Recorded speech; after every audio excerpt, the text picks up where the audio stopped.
आयूब का ग्रंथ अध्याय 1। उस देश में आयूब नामक मनुष्य रहता था। वह निर्दोष और निष्कपट था, ईश्वर पर श्रद्धा रखता और बुराई से दूर रहता था। उसके 7 पुत्र और 3 पुत्रियां थी। उसके पास 7,000 बेड़े, 3,000 ऊंट, 500 जोड़ी बैल, 500 गधियां और बहुत से नौकर चाकर थे। वह समस्त पूर्वी देशों के लोगों में से सबसे बड़ा था। उसके पुत्र बारी बारी से अपने यहाँ भोज का प्रबंध किया करते और अपनी तीनों बहनों को भी अपने साथ खाने पीने के लिए निमंत्रित किया करते थे। जब भोजों का एक चक्र समाप्त हो जाता था तो आयूब उनको बुलाकर उनकी शुद्ध करवाता और वह स्वयं बड़े सवेरे उठकर प्रत्येक के लिए होम चढ़ाता था, क्योंकि आयूब यह सोचता था संभव है मेरे लड़के के ने कोई पाप किया हो और मन ही मन ईश्वर की निंदा की हो। इसलिए आयूब हर बार ऐसा किया करता था। एक दिन ऐसा हुआ कि स्वर्गदूत प्रभु के सामने उपस्थित हुए और शैतान भी उनमें सम्मिलित हो गए। प्रभु ने शैतान से कहा, तुम कहाँ से आए हो? शैतान ने प्रभु को उत्तर दिया, मैंने पृथ्वी का पूरा चक्कर लगाया। इस पर प्रभु ने कहा, क्या तुमने मेरे सेवक आयूब पर ध्यान दिया है? पृथ्वी भर में उसके समान कोई नहीं। वह निर्दोष और निष्कपट है। वह ईश्वर पर श्रद्धा रखता और बुराई से दूर रहता है। शैतान ने प्रभु से कहा, क्या आयूब यूं ही ईश्वर पर श्रद्धा रखता है? क्या आपके उसके और उसके परिवार और उसके पूरी जायदाद के चारों ओर मानो घेरा लगाकर उसे सुरक्षित नहीं रखा? आपने उसके सब कार्यों को आशीर्वाद दिया। उसके झुंड देश भर में फैले हुए हैं। आप हाथ बढ़ाकर उसकी सारी संपत्ति छीन ले तो वह निश्चय ही आपके मुंह पर आपकी निंदा करेगा। प्रभु ने शैतान से कहा, अच्छा, उसका सब कुछ तुम्हारे हाथ में है, किंतु आयूब पर हाथ मत लगाना। इसके बाद शैतान प्रभु के सामने से चला गया। आयूब के पुत्र पुत्रियां किसी दिन अपने बड़े भाई के यहाँ खा पी रहे थे कि एक संदेशवाहक ने आकर आयूब से कहा, बैल हल में जुते हुए थे और गधियां उसके आसपास चर रही थी। उस समय शाबाई उन पर टूट पड़े और आपके सेवकों को तलवार के घाट उतार कर सब पशुओं को ले गए। केवल मैं बच गया और आपको यह समाचार सुनाने आया हूँ। वह बोल ही रहा था कि कोई दूसरा आकर कहने लगा, ईश्वर की आग आकाश से गिर गई। उसने भेड़ों और चरवाहों को जलाकर भस्म कर दिया। केवल मैं बच गया और आपको यह समाचार सुनाने आया हूँ। वह बोल ही रहा था कि एक और अंदर आया और कहने लगा, कल्दई 3 दल बनाकर ऊंटों पर टूट पड़े और आपके नौकरों को तलवार के घाट उतरकर पशुओं को ले गए। केवल मैं बच गया और आपको ये समाचार सुनाने आया हूँ। वह बोल ही रहा था कि एक और आकर कहने लगा, आपके पुत्र पुत्रियां अपने बड़े भाई के यहाँ खा पी रहे थे कि एक भीषण आंधी भूमि की ओर से आई और घर के चारों कोनों से इतने जोर से टकराई कि घर आपके पुत्र पुत्रियों पर गिर गया और वे मर गए। केवल मैं बच गया और आपको ये समाचार सुनाने आया हूँ। आयूब ने उठकर अपने वस्त्र फाड़ डाले। उसने सिर मुड़ाया और मुंह के बल भूमि पर गिरकर यह कहा, मैं नंगा ही माता के गर्भ से निकला और नंगा ही पृथ्वी के गर्भ में लौट जाऊंगा। प्रभु ने दिया था, प्रभु ने ले लिया, धन्य है प्रभु का नाम। इन सब विपत्तियों के होते हुए भी आयूब ने कोई पाप नहीं किया और उसने ईश्वर की निंदा नहीं की। अध्याय 2। एक दिन फिर ऐसा हुआ कि स्वर्गदूत प्रभु के सामने उपस्थित हुए। शैतान भी उनके साथ आया। प्रभु ने शैतान से कहा, तुम कहाँ से आए हो? शैतान ने प्रभु को उत्तर दिया, मैंने पृथ्वी का पूरा चक्कर लगाया। प्रभु ने शैतान से कहा, क्या तुमने मेरे सेवक आयूब पर ध्यान दिया है? पृथ्वी भर में उसके समान कोई नहीं। वह निर्दोष और निष्कपट है। वह ईश्वर पर श्रद्धा रखता और बुराई से दूर रहता है। तुमने अकारण ही उसकी तबाही करने के लिए मुझे उकसाया है, फिर भी वह पहले की तरह निर्दोष है। शैतान ने प्रभु को उत्तर दिया, चमड़ी के बदले चमड़ी, पड़ी। मनुष्य अपने प्राण बचाने के लिए अपना सर्वस्व दे देगा। आप हाथ बढ़ाकर उसके शरीर पर प्रहार कीजिए कि वह निश्चय ही आपके मुंह पर आपकी निंदा करेगा। प्रभु ने शैतान से कहा, अच्छा, मैं उसके तुम्हारे हवाले करता हूँ कि तुम उसे जीवित रहने दोगे। इसके बाद शैतान प्रभु के सामने से चला गया और उसके आयूब को सिर से पैर तक दर्दनाक फोड़ों से भर दिया। आयूब राख के ढेर पर बैठकर एक टिकेरे से फोड़े साफ करने लगा। उसकी पत्नी ने उससे कहा, क्या तुम अब तक अपने को निर्दोष मानते हो? ईश्वर की निंदा करो और मर जाओ। आयूब ने उत्तर दिया, तुम मूर्ख स्त्री की तरह बकती हो। हम ईश्वर से सुख स्वीकार करते हैं तो दुख क्यों ना स्वीकार करें? इतना होने पर भी आयूब ने अपने मुंह से कोई पाप नहीं किया। जब आयूब के 3 मित्रों ने उसकी समस्त विपत्तियों के बारे में सुना तो वे अपने अपने यहाँ से उसके पास आए।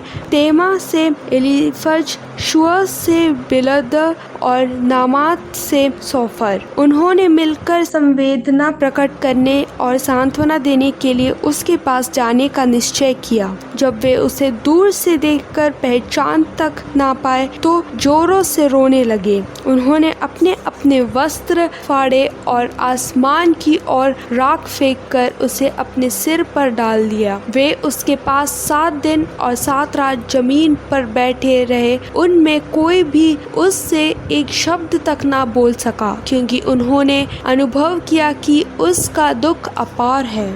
आयूब का ग्रंथ अध्याय 3। आयूब का पहला काव्य। आयूब ने अपने जन्मदिन को कोसते हुए कहा, विनाश हो उस दिन का जब मैं पैदा हुआ था।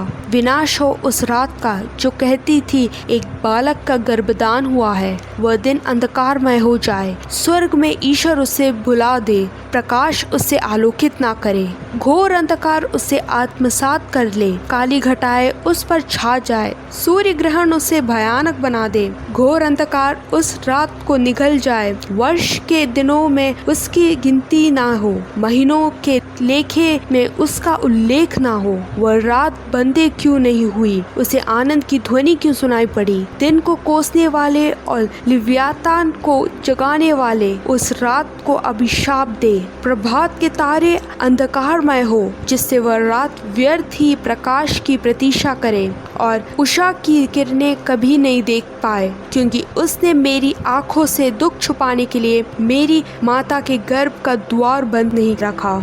मैं गर्भ में ही क्यों नहीं मर गया? मैं गर्भ लेते ही क्यों नष्ट नहीं हुआ? मुझे संभालने के लिए 2 घुटने क्यों थे? मुझे दूध पिलाने के लिए 2 स्तन क्यों थे? नहीं तो मैं अभी शांतिपूर्ण समाधि में पड़ा रहता और निश्चिंत होकर चिरनिद्रा में लीन होता। उन राजा और देश के शासकों के साथ जिन्होंने अपने लिए मकबरे बनवाए, उन राजकुमारों के साथ जिनके पास बहुत सोना था और जिन्होंने अपने भवन चांदी से भर लिए। समय से पहले गिरे हुए गर्भ की तरह मुझे क्यों नहीं दफनाया गया? उन बच्चों की तरह जो दिन का प्रकाश कभी नहीं देखते। वहाँ दुष्ट लोग किसी को तंग नहीं करते, वहाँ तके मंदे विश्राम पाते हैं। वह कैदी भी सुखी है और निरीक्षकों की चिल्लाहट नहीं सुनते। वह छोटे बड़े सब बराबर है। वहाँ दास अपने स्वामी से मुक्त हो गया है। दुखियों को दिन का प्रकाश और अभागे लोगों को जीवन क्यों नहीं दिया जाता है? वे मृत्यु की प्रतीक्षा करते हैं, किंतु वह आती नहीं। वे उसे छिपे हुए खजाने से कहीं अधिक खोजते हैं। वे कब्र में पहुँचने पर उल्लसित होकर आनंद मनाते हैं। उस मनुष्य को जीवन क्यों दिया जाता है जो अपना मार्ग नहीं दिखाता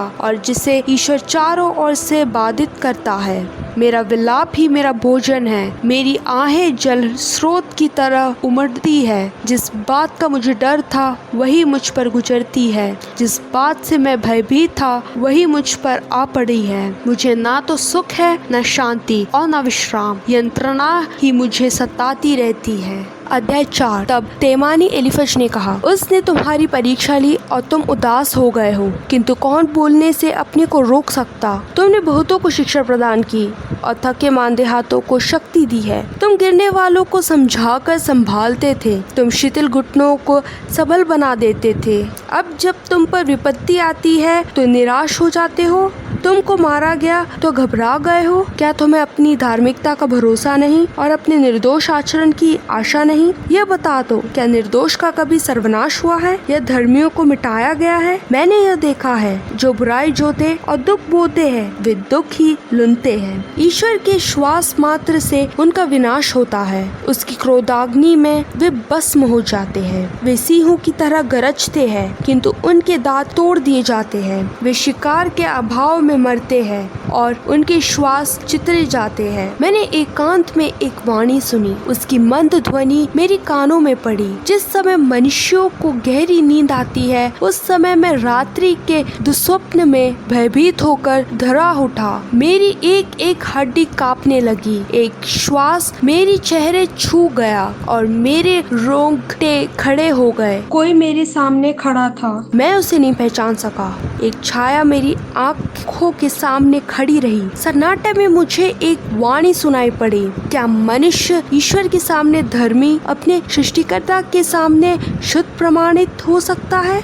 जब ईश्वर अपने सेवकों पर विश्वास नहीं करता और स्वर्गदूतों में भी दोष पाता है, तो उन लोगों का क्या जो मिट्टी के घर में रहते और जिनकी नींव धूल पर आधारित है। वे पतंगे की तरह कुचले जाते हैं। वे एक ही दिन में समाप्त होकर सदा के लिए नष्ट हो जाते हैं और कोई उन पर ध्यान नहीं देता है। उनके तंबुओं की रस्सियां उखड़ी जाती और वे अनजान ही मर जाते हैं। अध्याय 5। पुकारो किंतु तुमको उत्तर नहीं मिलेगा। तुम संतों में से किसकी दुहाई दोगे? द्वेष ही मूर्ख की जान लेता है। ईर्ष्या ही नाम सच को मारती है। मैंने मूर्ख को जड़ पकड़ते देखा है, किंतु उसके घर पर अचानक अभिशाप पड़ा। उसके पुत्र सुरक्षित नहीं रहते और सहारे के अभाव में कचहरी में कुचले जाते हैं। भूखा उसकी फसल खा जाता है, बल्कि कांटों की बाढ़ में से उसे निकालता है। प्यासा उसकी संपत्ति के लिए मवल जाता है, किंतु विपत्ति मिट्टी में से नहीं उगती और दुख भूमि में से उत्पन्न नहीं होता। जिस तरह चिंगारियां ऊपर उड़ती है, उसी तरह मनुष्य दुख के लिए जन्म लेता है। यदि मैं होता तो मैं ईश्वर की दुहाई देता और अपना मामला उसके सामने पेश करता।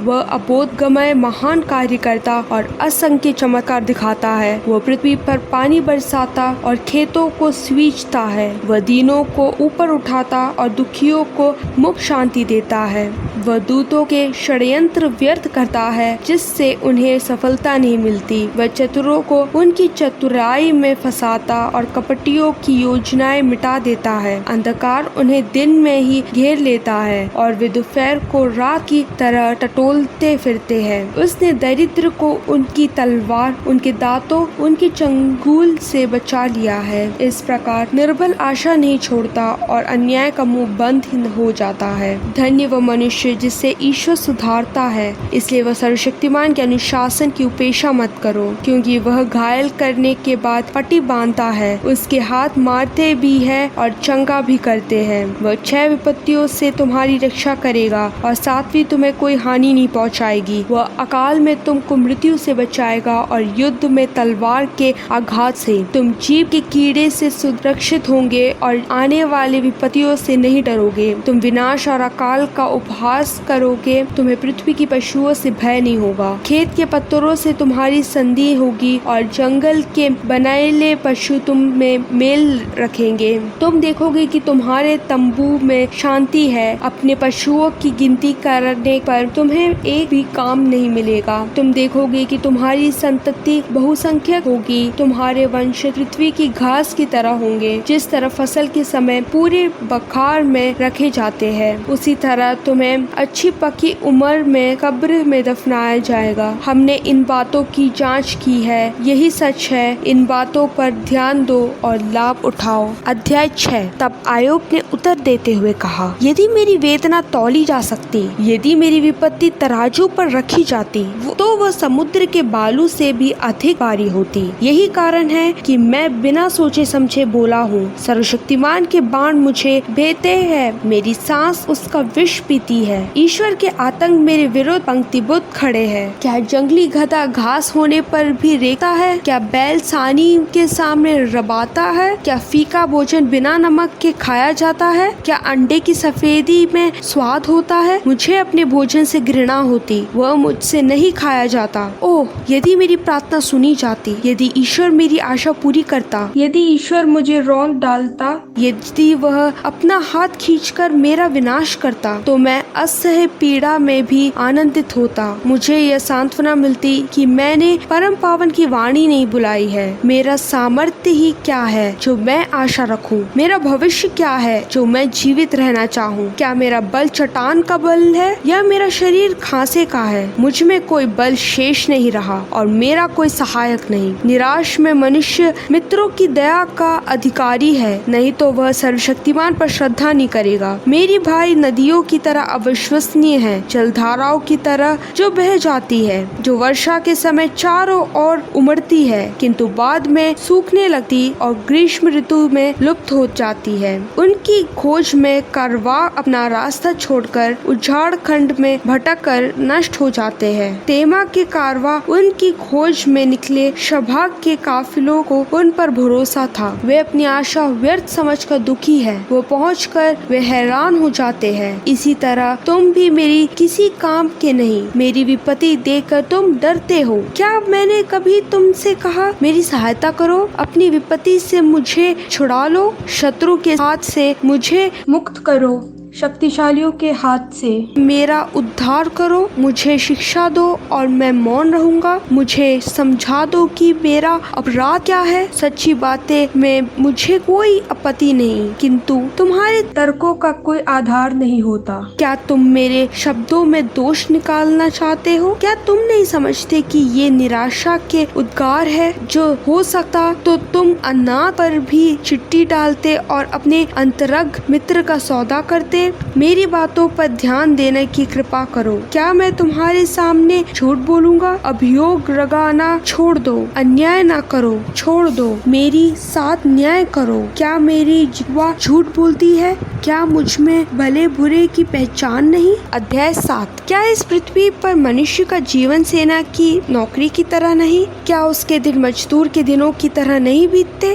क्या वह दास की तरह नहीं जो छाया के लिए तरसता है, मजदूर की तरह जिसे समय पर वेतन नहीं मिलता? मुझे महीनों निराशा में काटना पड़ता है। दुख भरी रातें मेरे भाग्य में लिखी है। शैया पर लेटते ही कहता हूँ भोर कब होगा, उठते ही सोचता हूँ संध्या कब आएगी, और मैं सायंकाल तक निरंतर कल्पनाएं में पड़ा रहता हूँ।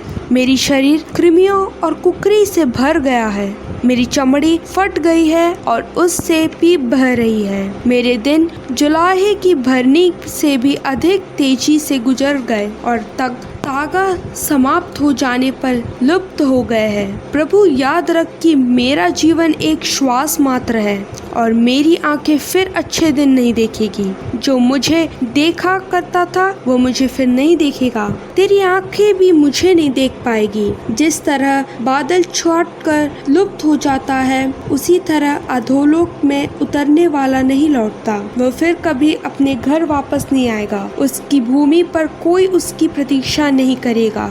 इसलिए मैं अपने जीभ पर लगाम नहीं लगाऊंगा। मैं अपने वेदना प्रकट करूंगा, अपनी कटुता से विवश होकर बोलूंगा। क्या मैं समुद्र या भीम का मगरमच्छा हूँ जो तू मुझ पर पहरा बैठता हो? जब सोचता हूँ कि पलंग पर मुझे आराम मिलेगा, शैया पर मेरी दुख हल्का हो जाएगा, तो तू मुझे स्वप्नों द्वारा डराता और डरावने दृश्यों द्वारा आतंकित करता है। यहाँ तक कि फांसी मुझे लुभाती है, जीवन की अपेक्षा में मृत्यु की कामना करता है। मुझे अपने जीवन से घृणा हो गई है। मुझे छोड़ दे, मैं तो श्वास मात्र हूँ। मनुष्य क्या है जो तू उसे इतना महत्व दे और उस पर इतना ध्यान रखे। तू प्रतिदिन सवेरे उस पर दृष्टि दौड़ाता और प्रतिक्षण उसकी परीक्षा लेता है। तू कब मेरी निगरानी करना छोड़ देगा? मुझे कब अपना थूक निगलने का अवसर मिलेगा? मनुष्य के पहरेदार, यदि मैंने पाप किया तो इससे तुझे क्या? तूने मुझे अपना निशाना क्यों बनाया है? क्यों मैं तेरे लिए भार बन गया हूँ? तुझे मेरा अपराध असह्य क्यों है? तू मेरा दोष अनदेखा क्यों नहीं करता? क्योंकि मैं शीख की मिट्टी में मिल जाऊंगा। तू मुझे ढूंढिएगा परंतु मैं शेष नहीं रहूंगा। अध्याय 8। इसके उत्तर में शूही बिल्दत ने कहा, तुम कब तक ऐसी बातें करते रहोगे? तुम्हारे शब्द प्रचंड वायु जैसे है। क्या ईश्वर न्याय भ्रष्ट करता है? क्या सर्वशक्तिमान अन्याय करता है? तुम्हारे पुत्रों ने उसके विरुद्ध पाप किया और उसने उन्हें पाप का दंड दिया। यदि तुम ईश्वर की शरण जाओगे, यदि तुम सर्वशक्तिमान से प्रार्थना करोगे और यदि तुम निर्दोष और निष्कपट हो, तो वह तुम्हारी रक्षा करेगा और तुम्हें न्याय दिलाएगा। तुम्हारा भविष्य इतना उज्जवल होगा कि तुम्हारी पिछली दशा बहुत साधारण लगेगी। पुरानी पीढ़ियों से पूछो, पूर्वजों के अनुभव पर ध्यान दो। हम तो कल के हैं और कुछ नहीं जानते। हमारा जीवन पृथ्वी पर छाया की तरह बीता है, किंतु वे तुम्हें शिक्षा देंगे और समझाएंगे। वे अपने अनुभव की चर्चा करेंगे। क्या पटेर कचार के बिना उग सकती है और सरकंडा पानी के बिना पनप कर सकता है? हरा सरकंडा कट जाने से पहले भी अन्य घासों की अपेक्षा जल्द ही सूख जाता है। यही हाल उन सब का होता है जो ईश्वर को भूल जाते हैं। इसी प्रकार विधर्मी की आशा नष्ट हो जाती है। उसका भरोसा तंतु की तरह है और उसकी आशा मकड़ी की जाले की तरह। वह अपने घर का भरोसा रखता किंतु टिक नहीं पाता। वह उस पर हाथ रखता किंतु वह ढह जाता है। वह पौधे की तरह धूप में हरा भरा है। उसकी टहनियाँ पूरी वाटिका में फैली है। उसकी जड़ें पत्थरों से भी चिपकती है। वह चट्टानों के बीच भी पनपता है, किंतु जब वह उखाड़ा जाता तो उसका पुराना स्थान उसे अस्वीकार कर देता है। देखो, उसका भाग्य यही है। उसके स्थान पर दूसरे पौधे उग जाते हैं। देखो, ईश्वर ना तो निर्दोष व्यक्ति का परित्याग करता और न विधर्मी को सहारा देता है। तुम्हारे चेहरे पर फिर हंसी खिल उठेगी और तुम्हारे होठ आनंद के गीत गाएंगे। तुम्हारे शत्रु लज्जित होंगे और दुष्टों के तंबू उखड़ जाएंगे। अध्याय 9। आयुब ने अपने मित्रों से यह कहा, मैं निश्चित रूप से जानता हूँ कि तुम लोगों का कहना सच है। मनुष्य अपने को ईश्वर के सामने निर्दोष प्रमाणित नहीं कर सकता। यदि वह ईश्वर के साथ बहस करना चाहेगा तो ईश्वर 1000 प्रश्नों में एक का भी उत्तर नहीं देगा। ईश्वर सर्वज्ञ और सर्वशक्तिमान है। कौन मनुष्य उसका सामना करने के बाद जीवित रहा? ईश्वर पर्वतों को अचानक हटाता और अपने क्रोध में उलट देता है। वह पृथ्वी को उसके स्थान में खिसकाता और उसके खंभों को हिला देता है। वह नक्षत्रों को डाकता और उसके आदेश पर सूर्य दिखाई नहीं देता। वह अकेला ही आकाश फैलाता और समुद्र की लहरों पर चलता है। उसने सप्तर्षि, मृग, कृतिका और दक्षिण नक्षत्रों की सृष्टि की है। वह महान एवं रहस्यमय कार्य संपन्न करता और असंख्य चमत्कार दिखाता है। वह मेरे पास आता है और मैं उसे नहीं देखता। वह आगे बढ़ता है और मुझे उसका पता नहीं चलता। जब वह कुछ ले जाता है तो कौन उसे रोकेगा? कौन उससे कहेगा, तू यह क्या कर रहा है? ईश्वर के क्रोध पर किसी का वश नहीं। रहब के सहायक भी उसके अधीन है। मैं उसको कैसे जवाब दे सकता हूँ? मुझे उससे बहस करने को शब्द कहाँ से मिलेंगे? यदि मेरा पक्ष न्याय संगत है तो भी मैं क्या कहूँ? मैं केवल दया याचना ही कर सकता हूँ। यदि वह मेरी दुहाई का उत्तर देगा तो मुझे विश्वास नहीं होता कि वह मेरी प्रार्थना पर ध्यान देता है। वह तूफान से मुझे रोता और अकारण मेरे घाव बढ़ाता है। वह मुझे सांस भी नहीं लेने देता और मुझे कटु वेदना से भरता है। बल परीक्षा का प्रश्न नहीं उठता क्योंकि वह बलवान है। न्याय का प्रश्न भी नहीं, उसे कौन बुला भेजेगा? यदि मैं निर्दोष होता तो भी दोषी ठहरा था। यदि मैं निरपराध होता तो भी अपराधी सिद्ध होता। मैं स्वयं नहीं जानता कि मैं निर्दोष हूँ। मुझे अपने जीवन से घृणा हो गई है। दोषी निर्दोष बराबर है, इसलिए कहता हूँ वह दिनों का समान रूप से विनाश करता है। जब महाविपत्ति अचानक मनुष्यों को मारती तो वह धर्मियों की निराशा का उपहास करता। जब कोई देश दुष्टों के हाथ में पड़ जाता तो वह न्यायाधीशों की आंखों पर पट्टी बांधता। यदि वह नहीं करता तो वह वह कौन करता है। मेरे दिन हरकरे से भी तेज भागते हैं, वे बिना आनंद देखे लुप्त हो गए हैं। वे सरखंडे की नावों की तरह गुजर गए, शिकार पर झपटते हुए बाज की तरह। यदि मैं कहता मैं अपनी शिकायतें बुलाऊंगा, मैं अपनी उदासी भूलकर प्रसन्न मुख होऊंगा, तब भी मैं अपने सब कष्टों से भयभीत रहता, क्योंकि मैं जानता हूँ कि तू मुझे निर्दोष नहीं मानेगा। यदि मैं दोषी हूँ तो मैं क्यों व्यर्थ परिश्रम करूँ। यदि मैं बर्फ के पानी से नहाता और खार से अपने हाथ साफ करता, तो तू मुझे कीचड़ के गड्ढे में डालता और मेरे कपड़े मुझसे घृणा करने लगते। वह तो मुझे जैसा मनुष्य नहीं जो मैं उससे बहस करता, और हम दोनों न्याय के लिए न्यायालय जाते। हम दोनों का तो कोई मध्यस्थ नहीं जो हम दोनों के बीच न्याय करे, जो मुझ पर से ईश्वर का अंकुश हटाए और मैं आतंक के कारण मौन न रहूं। यदि कोई होता तो मैं निर्भय होकर अपना पक्ष प्रस्तुत करता, किंतु ऐसा कोई नहीं है और कुछ मैं नहीं कर सकता। अध्याय 10।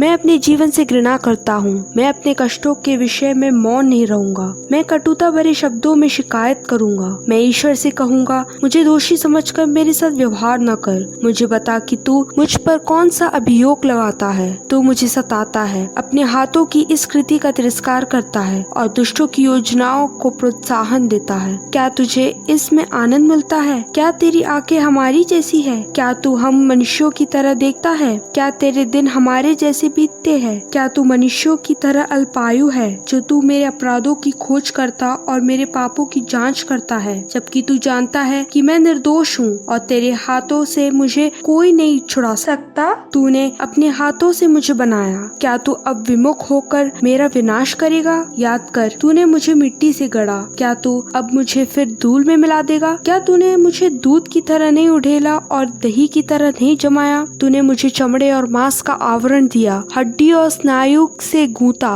मुझे प्राण और स्फूर्ति प्रदान की। तेरे संरक्षण में मेरी जीवन सुरक्षित था, फिर भी तूने अपने मन में ये बातें छिपा रखी। मैं जान गया कि यही तेरा उद्देश्य था। यदि मैं पाप करता तो तू मुझे देखता और मेरा एक भी अपराध क्षमा नहीं करता। यदि मैं दोषी हूँ तो धिक्कार मुझे, यदि मैं निर्दोष हूँ तो भी मैं सिर उठा नहीं सकता, क्योंकि मैं अपमानित और दुख से अभिभूत हूँ। यदि मैं अपना सिर उठाता हूँ तो तू सिंह की तरह मेरा शिकार करता और मेरा विरोध अपने सामर्थ्य का प्रदर्शन करता। तू फिर मुझ पर आक्रमण करता, मुझ पर अपना क्रोध दुगना कर देता और मैं और तेरी भेजी विपत्तियों की सेना मुझे घेर लेती। तूने मुझे गर्भ से क्यों निकाला? अच्छा यही होता है कि मैं मर जाता और मुझे कोई न देखता। तू ऐसा होता मानो मैं कभी था ही नहीं और मैं गर्भ से सीधे कब्र लाया जाता। मेरे दिनों की संख्या थोड़ी ही है, मुझे छोड़ दे जिससे मुझे कुछ सुख मिले, इससे पहले कि मैं वहाँ जाऊँ जहाँ से कोई नहीं लौटा,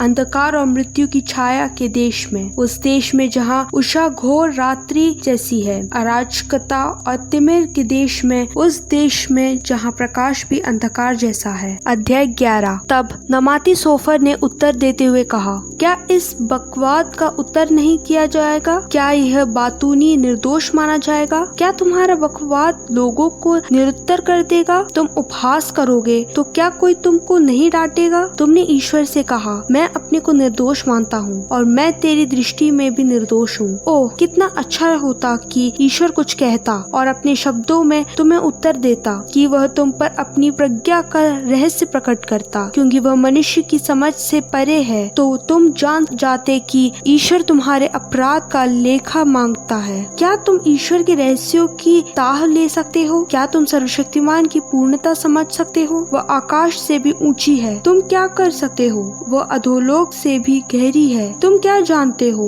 वह पृथ्वी से भी लंबी, समुद्र से भी विस्तृत है। यदि वह आकर तुमको बंदी बनाए और न्यायालय में बुलाए तो कौन विरोध करेगा? क्योंकि वह कपटियों को पहचानता और सहज सहज ही अधर्म बांटता है। मूर्ख के मुंह से विवेकपूर्ण बात नहीं निकलती। जंगली गधी से मनुष्य का बच्चा पैदा नहीं होता। तुम ईश्वर की ओर अभिमुख हो जाओ, उसके सामने अपने हाथ पसारो। यदि तुमने पाप किया तो उसे दूर फेंको, अधर्म को अपने यहाँ ना रहने दो। तब तुम गौरव से अपना सिर ऊपर उठाओगे और निडर होकर दृढ़ बने रहोगे। तुम अपनी विपत्ति बुला दोगे, उसे उस पानी की तरह याद करोगे जो बह गया है। तुम्हारा जीवन दोपहर के प्रकाश की तरह, तुम्हारा अंधकार उषा की तरह उज्जवल होगा। आशा के कारण तुम सुरक्षा का अनुभव करोगे। तुम चारों ओर दृष्टि दौड़ा कर निश्चिंत लेट जाओगे। तुम विश्राम करोगे और कोई तुम्हें नहीं डराएगा। तुम्हारी कृपा दृष्टि चाहने वालों की कमी नहीं होगी, किंतु दुष्टों की आंखें धुंधली पड़ जाएगी। उन्हें कहीं भी शरण नहीं मिलेगी। मृत्यु ही उनकी एकमात्र आशा होगी। अध्याय 12। तब आयोब ने उत्तर में कहा, तुम लोग निसंदेह बुद्धिमान हो। तुम्हारे मरने पर प्रज्ञा मर जाएगी, किंतु तुम्हारी तरह मुझ में भी बुद्धि है। मैं तुम लोगों से कम नहीं। ये सब बातें कौन नहीं जानता। मैं अपने मित्रों के लिए हंसी का पात्र बन गया हूँ। मैंने ईश्वर की दुहाई दी और उसने मेरी सुनी थी। मैं धर्मी और निरपराध हूँ, फिर भी हंसी का पात्र हूँ। जो लोग आराम का जीवन बिताते हैं वे दुखियों का तिरस्कार करते और फिसलने वालों पर हंसते हैं। डाकुओं के तंबू में कुशल श्रेम है। ईश्वर को चिढ़ाने वाले सुरक्षित है, उन्हें किसी बात की कमी नहीं। पशुओं से पूछो, वे तुम्हें सिखाएंगे। आकाश के पक्षियों से पूछो, वे तुम्हें बताएंगे। पृथ्वी से पूछो, वो तुम्हें सिखाएगी। समुद्र की मछलियाँ तुम्हें बताएंगी। उनमें कोई नहीं जो यह नहीं जानता कि यह ईश्वर का कार्य है। उसी के हाथ हर प्राणी का जीवन है और हर मनुष्य की सांस। क्या कान शब्द नहीं पहचानता और जीभ भोजन नहीं चखती? क्या बूढ़ों में बुद्धि नहीं होती? क्या लंबी आयु के साथ विवेक नहीं आता? ईश्वर में ही प्रज्ञा और सामर्थ्य है। सत परामर्श और विवेक उसी का है। वह जिसे डांटा वह फिर नहीं बनता। वह जिस मनुष्य को बंदी बनाता उसे कोई मुक्त नहीं कर सकता। यदि वह पानी रोक लेता तो सूखा है, यदि वह उसे बहने देता तो बाढ़ होती है। सामर्थ्य और विजय उसी की है। धोखा खाने वाला और धोखा देने वाला दोनों उसके अधीन हैं। वो परामर्शदाताओं की विवेकहीन और न्यायाधीशों को मूर्ख बना देता है। वह राजाओं का अधिकार भंग करता और उन्हें निर्वसित कर देता है। वह याजकों को विवेकहीन बनाता और शासकों को उनके आसनों से गिराता है। वह वक्ताओं का मुंह बंद करता और बूढ़ों का विवेक हर लेता है। वह कुलीनों को घृणा का पात्र बनाता, बुद्धिशालियों के शास्त्र छीनता है। वह अगाध गर्त का अंधकार दूर करता और मृत्यु की छाया प्रकाशमय कर देता है। वह राष्ट्रों को महान बनाकर उसका सर्वनाश करता है। वह उनकी सीमाएं बढ़ाकर उन्हें निर्वासित करता है। वह संसार के नेताओं की बुद्धि छीन लेता और उन्हें मार्गहीन उजाड़ खंडों में भटकाता है। वे घोर अंधकार में टोलते फिरते हैं और मधुपों की तरह लड़खड़ाते हैं। अध्याय 13। मैंने अपनी आँखों से यह सब देखा है, कानों से सुना और समझा है। तुम जो जानते हो वह मैं भी जानता हूँ। मैं तुम लोगों से कम नहीं। मैं सर्वशक्तिमान से बोलना और उसके सामने अपना पक्ष प्रस्तुत करना चाहता हूँ। तुम तो झूठ का जाल बुनते हो। तुम सभी निकम्मे वैध हो। कितना अच्छा होता कि तुम चुप रहते। तुम्हारे लिए यही बुद्धिमानी होती। अब मेरा पक्ष सुनो, मेरे तर्कों पर कान दो। क्या तुम ईश्वर के नाम पर झूठ बोलते और कपटपूर्ण बातें करते हो? क्या तुम उसकी ओर से बोलते ईश्वर का पक्ष प्रस्तुत करते हो? यदि वह तुम्हारी परीक्षा ले तो क्या तुम खरे उतरोगे? क्या तुम उसके मनुष्य की तरह धोखा दे पाओगे? यदि तुम पक्षपात करोगे तो वह निश्चय ही तुमको डांटेगा। क्या उसका प्रताप तुमको भयभीत नहीं करता? क्या वह तुमको आतंकित नहीं करता? तुम्हारी सूखियाँ राख जैसी है, तुम्हारे तर्क बुरबुरी मिट्टी जैसी है। तुम चुप रहो और मुझे बोलने दो। मुझ पर जो बीतेगी सो बीतेगी। मैं हर जोखिम का सामना करने अपने प्राण हथेली पर रखने को तैयार हूँ। यदि ईश्वर मुझे मारना चाहता तो भी मैं नहीं डरूंगा। मैं उसके सामने अपना पक्ष प्रस्तुत करूंगा। मेरा कल्याण उसी पर निर्भर है। कोई पाखंडी उसका सामना नहीं कर सकता।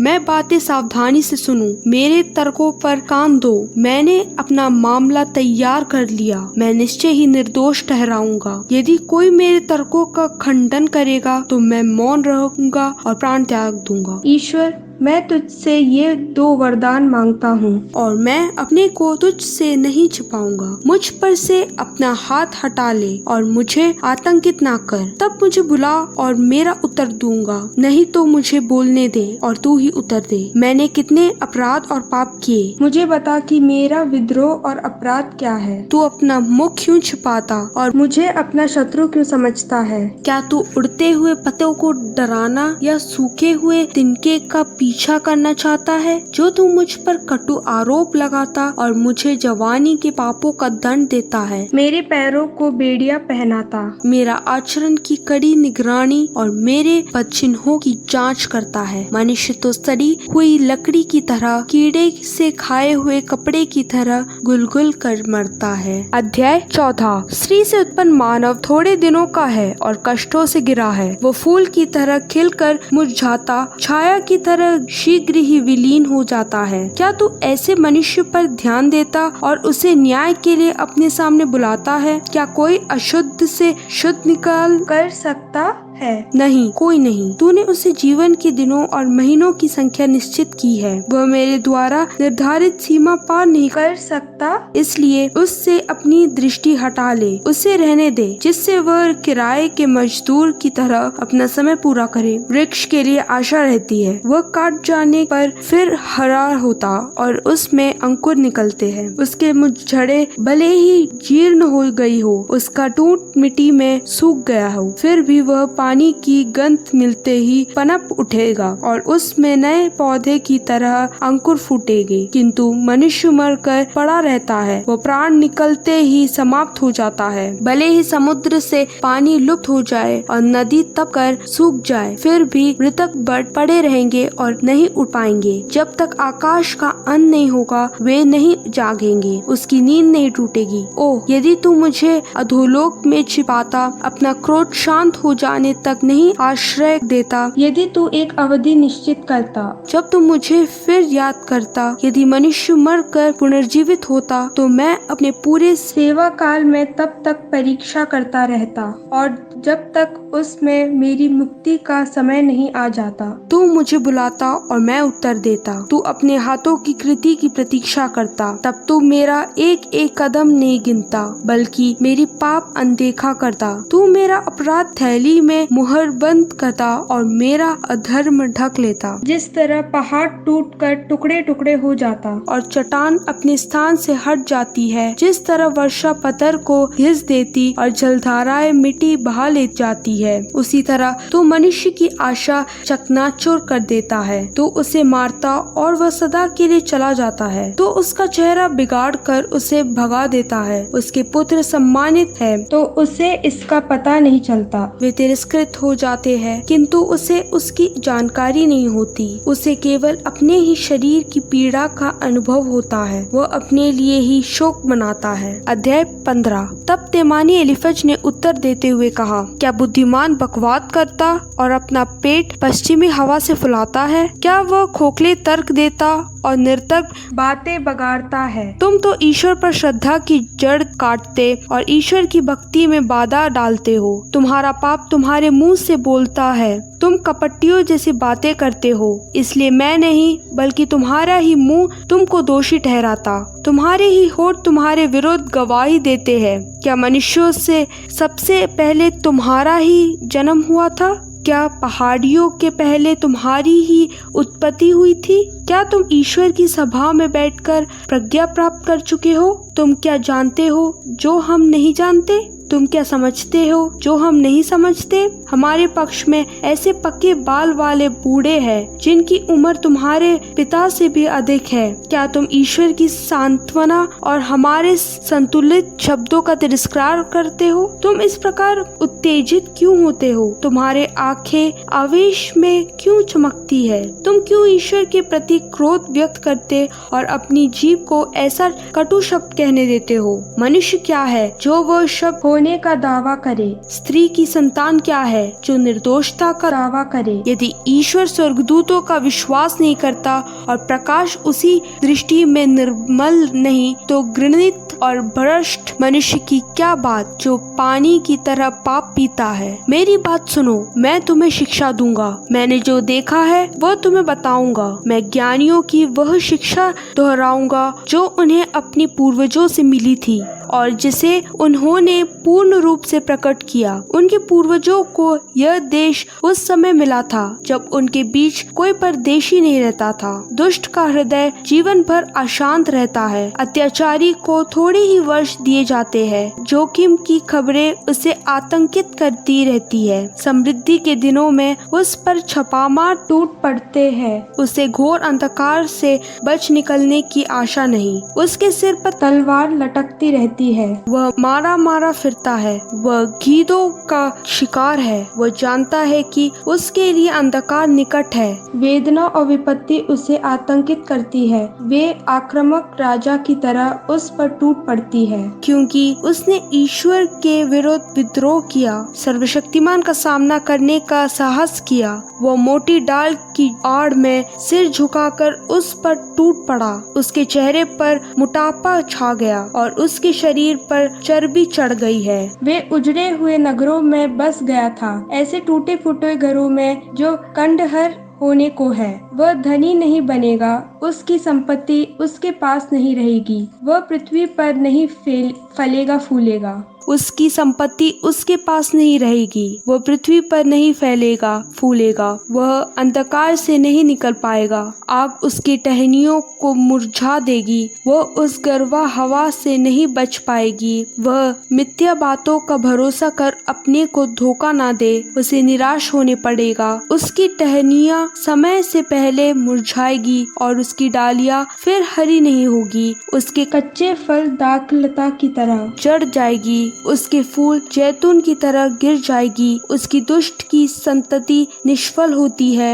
आग भ्रष्टाचारी मनुष्य के तंबू भस्म कर देती है। जो बुराई की कल्पना करते हैं वे कुकर्म उत्पन्न करते हैं। उनके मन में छल कपट की योजना बनती है। अध्याय 16। अय्यूब ने उत्तर देते हुए कहा, मैं इस तरह की बहुत सी बातें सुन चुका हूँ। तुम सब के सब दुखदायी सांत्वना दाता हो। क्या हमारे बकवाद का कभी अंत नहीं होगा? तुम मुझे उत्तर देने पर क्यों तुले हुए हो? यदि तुम मेरे स्थान पर होते तो मैं भी तुम्हारी तरह बोलता। मैं तुम्हें विरुद्ध भाषण झाड़ता और तुम्हारे विरुद्ध सिर हिलाता। मैं अपने शब्दों से तुम्हें सांत्वना देता और अपनी चतुर बातों से तुमको शांत करता। मेरे बोलने पर मेरी वेदना दूर नहीं होती और मौन रहने पर बनी रहती है। मैं टूट गया हूँ, निस्सहाय हूँ। उसने मेरी समस्त परिवार नष्ट कर दिया। वह मेरे विरुद्ध साक्ष्य देता है, मेरा परित्याग करता और मुझ पर अभियोग लगाता है। वह क्रुद्ध होकर मुझे फाड़ डालता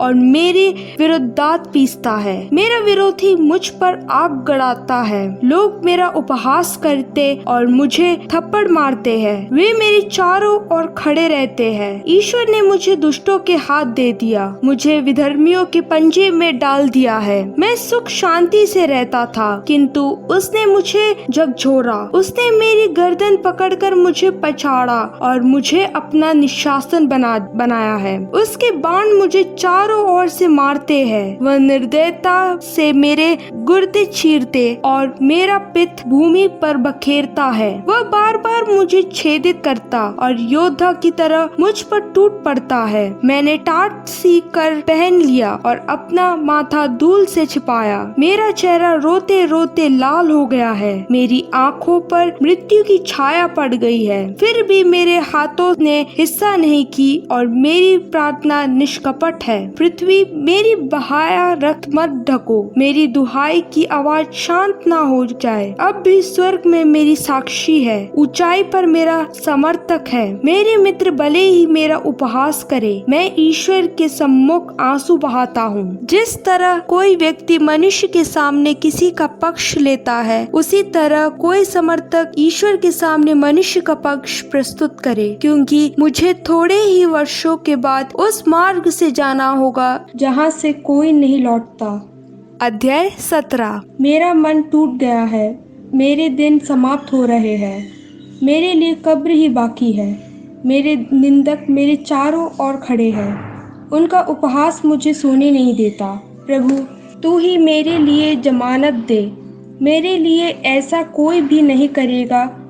तूने उसकी बुद्धि कुंठित कर दी, इसलिए तू उन्हें विजय नहीं दिला। जो मनुष्य झूठ बोलकर अपने मित्र की संपत्ति हरता है वह दोषी है और उसकी संतान दुख में दिन काटेगी। मैं सबों के लिए उपहास का पात्र बन गया हूँ, लोग मेरे मुंह पर थूकते हैं। मेरी आंखें दुख के कारण धुंधला गई है, मेरे अंक धूल कर छाया मात्र हो गए हैं। धर्मी लोग यह देखकर दंग रह जाते हैं और निर्दोष के मन में पाखंडी के प्रति क्षोभ उत्पन्न होता है। फिर भी धर्मात्मा अपने मार्ग से नहीं भटकेगा। जिसके हाथ निर्दोष है उसका बल बढ़ता ही जाएगा। तुम सब आओ और अपने तर्क फिर प्रस्तुत करो। तुम लोगों में एक भी बुद्धिमान नहीं मिलेगा। मेरे दिन बीत चुके हैं, मेरी योजनाएं और मेरी मन के कभी स्वप्न मिट गए हैं, किंतु वे रात को दिन में बदलते हैं। वे कहते हैं कि प्रकाश होने वाला है, जबकि अंधकार छा जाता है। मुझे कोई आशा नहीं रही। अधोलोक मेरा आवास है, जहाँ मेरा बिस्तर बिछाया गया है। मैं कब्र से बोला, तू मेरी पिता है, कीड़ों से तुम मेरी माँ या बहनें हो। इसलिए कहाँ है मेरी आशा? मेरा सौभाग्य कौन देख सकता है? वे मेरे साथ अधोलोक में उतरेंगे, वे मेरे साथ मिट्टी में मिल जाएंगे। अध्याय 18। शोही बिल्दत ने उत्तर देते हुए कहा, तुम कब तक बोलते रहोगे? तुम सोच लो और उसके बाद हम बातें करेंगे। तुम हमें नासमझ पशु जैसे क्यों मानते हो? तुम हमें मूर्ख क्यों समझते हो? तुम अपने क्रोध के आवेश में अपने को विशद करते हो। क्या तुम चाहते हो कि तुम्हारे कारण पृथ्वी उजड़ जाए और चट्टान अपने स्थान से हट जाए? दुष्ट का दीपक बुझाया जाएगा, उसके घर में अंधकार होगा, उसके तंबू में प्रकाश नहीं होगा, उसके घर की बत्तियां बुझ जाएगी, उसके दृढ़ कदम शिथिल पड़ जाएंगे, उसके अपने षड्यंत्र उसे गिराते हैं, उसके पैर जाल में फंस जाता है, वह चोर गड्ढे में गिर जाता है, एक फंदा उसकी एड़ी झकट लेता है, वह जाल में फंस जाता है, उसे फंसाने के लिए पाशा छिपाया गया है, उसके मार्ग में जाल बिछाया गया है। विभीषिकाएं उसे चारों ओर से डराती और उसका पीछा करती रहती है। भूख से उसका बल घट जाएगा, विपत्ति उसकी बगल में खड़ी रहती है, बीमारी उसका चमड़ा खा जाएगी, महामारी उसके अंग गला देगी। वे उससे सुरक्षित तंबू से ले जाकर आतंक के सम्राट के सामने पेश करेंगे। उसका तंबू जलाया जाएगा और उसकी जमीन पर गंधक बखेर दिए जाएंगे। उसके जड़ें नीचे से सूख जाएगी और उसकी डालियां ऊपर से मुरझाएगी। उसकी स्मृति पृथ्वी पर से मिट चुकी है, देश में कोई उसका नाम नहीं लेता। लोग उसे प्रकाश से अंधकार में ढकेलते हैं और पृथ्वी से उसका बहिष्कार करते हैं। उसकी जाति में उसकी कोई संतति नहीं, उसके घर में कोई निवास नहीं करता। पश्चिम के लोग उसके भाग्य पर विस्मित है, पूर्व के लोगों के रोंगटे खड़े हो जाते हैं। विधर्मी के निवास की यह दशा होती है, उस स्थान की जहाँ ईश्वर पर आस्था नहीं। अध्याय 19। आयुब ने उत्तर देते हुए कहा, तुम लोग कब तक मुझे सताते रहोगे और अपने शब्दों से मुझे रोते रहोगे? तुमने 10 बार मेरा अपमान किया, क्या तुमको मुझे सताते हुए लज्जा नहीं? यदि मैं सचमुच भटक गया तो उससे तुमको क्या? यदि तुम अपने को समझ से बड़ा प्रमाणित करना और मेरी दुर्दशा के कारण मेरी निंदा करना चाहते हो तो यह जान लो कि ईश्वर ने मेरा साथ अन्याय किया और मुझे अपने जाल में फंसाया है। यदि मैं अत्याचार की आवाज लगाता तो कोई नहीं सुनता, मैं दुहाई देता हूँ, किंतु मेरे हाथ अन्याय होता रहता है। उसने मेरा मार्ग बंद कर दिया, मैं आगे नहीं बढ़ सकता। उसने मेरा पथ अंधकार से ढक लिया, उसने मेरी प्रतिष्ठा मुझसे छीन ली है।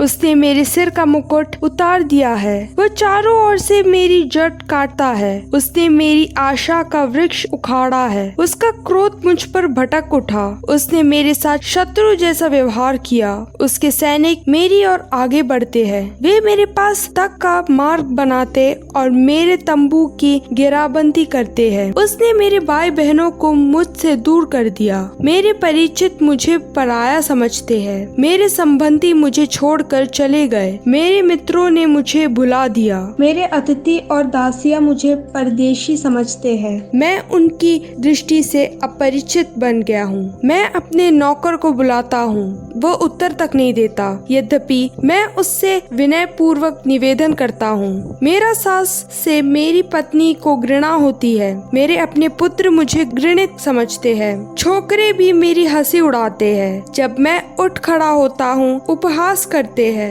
मेरे पुराने मित्र मेरा तिरस्कार करते, मेरे आत्मीय मुझसे मुंह मोड़ते हैं। मेरी चमड़ी मेरी हड्डियों से चिपक गई। मैं मृत्यु से बाल बार बचा हूँ। मेरे मित्रों, मुझ पर दया करो, क्योंकि प्रभु के हाथ ने मेरा स्पर्श किया है। तुम ईश्वर की तरह मुझे क्यों सताते हो? तुम मुझे क्यों निगलाना चाहते हो? ओह, कौन मेरे ये शब्द लिखेगा? कौन इन्हें लोहे की छेनी और शीशे से किसी स्मारक पर अंकित करेगा? इन्हें सदा के लिए चट्टान पर उत्कीर्ण करेगा? मैं यह जानता हूँ कि मेरा रक्षक जीवित है और वह अंत में पृथ्वी पर खड़ा हो जाएगा। जब मैं जागूंगा, मैं खड़ा हो जाऊंगा। तब मैं इस शरीर में ईश्वर के दर्शन करूंगा। मैं स्वयं उसके दर्शन करूंगा। मेरी ही आंखें उसे देखेगी। मेरा हृदय उसके दर्शनों के लिए तरसता है। यदि तुम सोचते हो हम उसे किस प्रकार सताए, क्योंकि वह अपनी दुर्गति का कारण है, तो तुम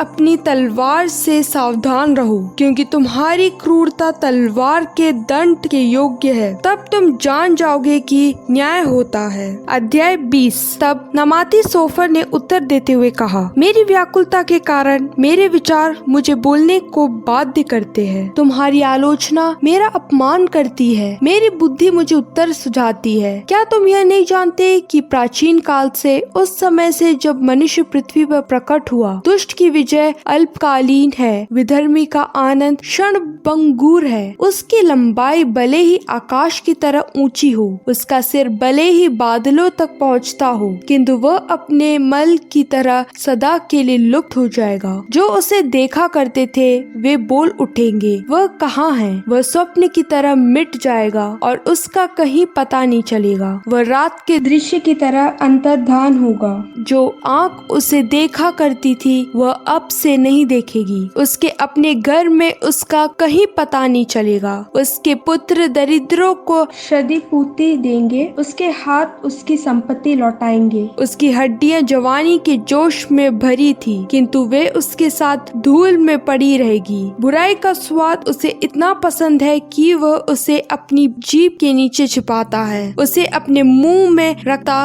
और उसका तालू उसका स्वाद लेता रहता है। फिर भी उसका भोजन उसके पेट में कटु बनकर नाक का विष बन जाता है। वह जो संपत्ति निकल गया था वह उसे उगल देगा। ईश्वर उसे उसके पेट से निकालेगा। वह नाक का विष चूसता है। सर्प का दंश उसे मारेगा। वह उन धाराओं के फिर नहीं देखेगा, उन नदियों को जो मधु और दूध से भरी है। उसने जो कमाया है वह उसे नहीं निगल पाएगा। वह अपने व्यापार का लाभ नहीं भोगेगा। उसने दरिद्रों पर अत्याचार किया और उन्हें निराश्रय छोड़ दिया। उसने ऐसे घरों पर अधिकार किया जिन्हें उसने नहीं बनाया। वह अपना भूख शांत नहीं कर पाता, फिर भी वह अपनी संपत्ति नहीं बचा सकेगा। लोग उसे खा जाता है, इसलिए उसकी सुख शांति नहीं टिकेगी। समृद्धि के शिकार पर पहुंचने पर वह चिंता करने लगेगा और विपत्ति उस पर आ पड़ेगी। जब वह भोजन पर बैठेगा तो ईश्वर का क्रोध उस पर भड़क उठेगा।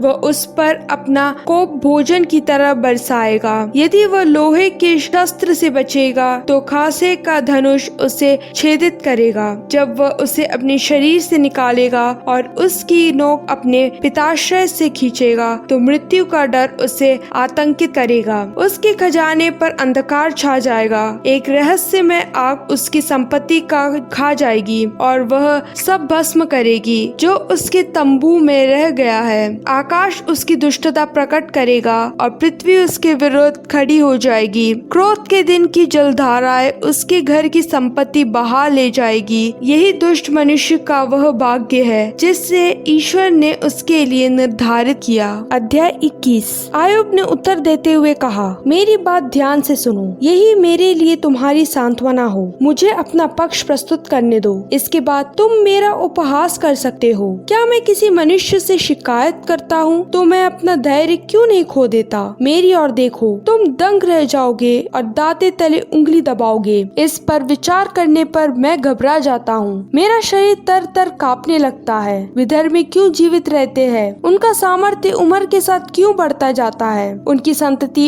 उनके सामने फलती फूलती है। वे अपनी आँखों से अपने वंशजों को बढ़ते देखते हैं। उनके घरों में शांति और सुरक्षा है। उन पर ईश्वर का डंडा नहीं बरसता। उनके साथ बरदाने में कभी नहीं चूकते। उनकी गाय बछड़ा ब्याती है, गवाती नहीं। वे अपने संतान को मेमनों की तरह मैदान में खेलते देखते हैं। उसके बाल बच्चे नाचते कूदते हैं। वे डफली और वीणा की धुन पर गाते हैं। वे मुरली की ध्वनि पर आनंद मनाते हैं। वे सुख में जीवन बिताने के बाद ही शांतिपूर्वक अधोलोक में उतरते हैं। उन्होंने ईश्वर से कहा था, हमारे पास से चला जा, हमें तेरे मार्ग में कोई रुचि नहीं। सर्वशक्तिमान कौन होता है जो हम उसकी सेवा करें? उससे प्रार्थना करने से हमें क्या लाभ होगा? क्या उनके हाथ से सुख शांति नहीं? तो हम दुष्टों के षड्यंत्रों में दूर क्यों रहे? क्या दुष्ट के दीपक अक्सर बुझते हैं? क्या विपत्ति उन पर अक्सर टूटती है? क्या ईश्वर का क्रोध उन पर अक्सर भड़क उठता है? क्या वे अक्सर तिनके की तरह पवन द्वारा चितराए जाते, भूसी की तरह आंधी द्वारा उड़ाए जाते हैं? कहा जाता है, ईश्वर पुत्र को पिता का दंड देता है। दुष्ट को ही दंड दिया जाना चाहिए जिससे वह स्वयं उसका अनुभव करे। वह अपनी आँखों से अपनी दुर्गति देखे और सर्वशक्तिमान के क्रोध का शिकार बने, क्योंकि अपने जीवन की डोर कट जाने के बाद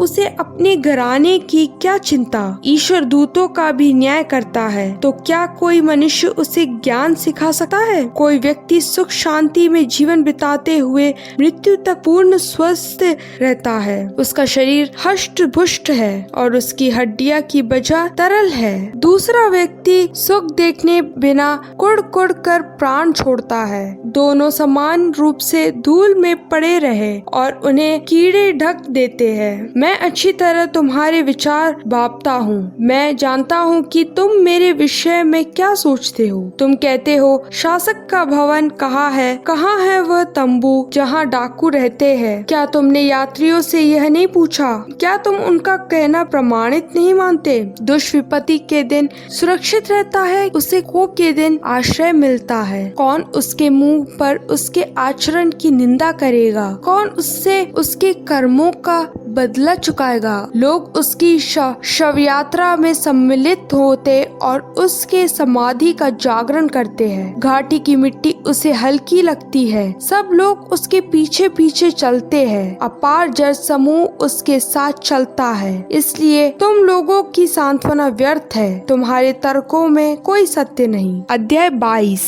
तब तेमानी एलीफज ने उत्तर देते हुए कहा, क्या कोई ईश्वर को लाभ पहुंचा सकता? बुद्धिमान अपने को ही लाभ पहुंचाता है। सर्वशक्तिमान की रुचि तुम्हारी धार्मिकता में नहीं, उसे तुम्हारे निर्दोष आचरण से कोई लाभ नहीं। क्या वह धार्मिकता के कारण तुम्हें दंड देता या तुम पर अभियोग लगाता है? कभी नहीं। वह तुम्हारी दुष्टता के कारण ऐसा करता है, क्योंकि तुम्हारे अपराध असंख्य है। तुम अकारण अपने भाइयों से जमानत मांगते और उन्हें नंगा कर उनके कपड़े उतरवाते थे। तुमने प्यासों को पानी नहीं दिया और भूखों को रोटी नहीं खिलाई। शक्तिशाली ने भूमि अपने अधिकार में कर ली और उस पर अपने कृपा पात्र को बसाया। तुमने विधवाओं को खाली हाथ भगाया और अनाथों की बाहें तोड़ दी। इसलिए तुम्हारे लिए जाल बिछाए गए और आतंक तुमको अचानक दबोचता है। इसलिए तुमको अंधकार घेरता और तुमको बाढ़ ढकती है। क्या ईश्वर आकाश के ऊपर विराजमान नहीं? नक्षत्र मंडल कितना ऊंचा है, फिर भी तुम कहते हो ईश्वर क्या जानता है? क्या वह घने बादलों के ऊपर से न्याय कर सकता है? वो बादलों के ऊपर ही विराजमान है और उनके पर्दे के आर पार नहीं देख सकता। क्या तुम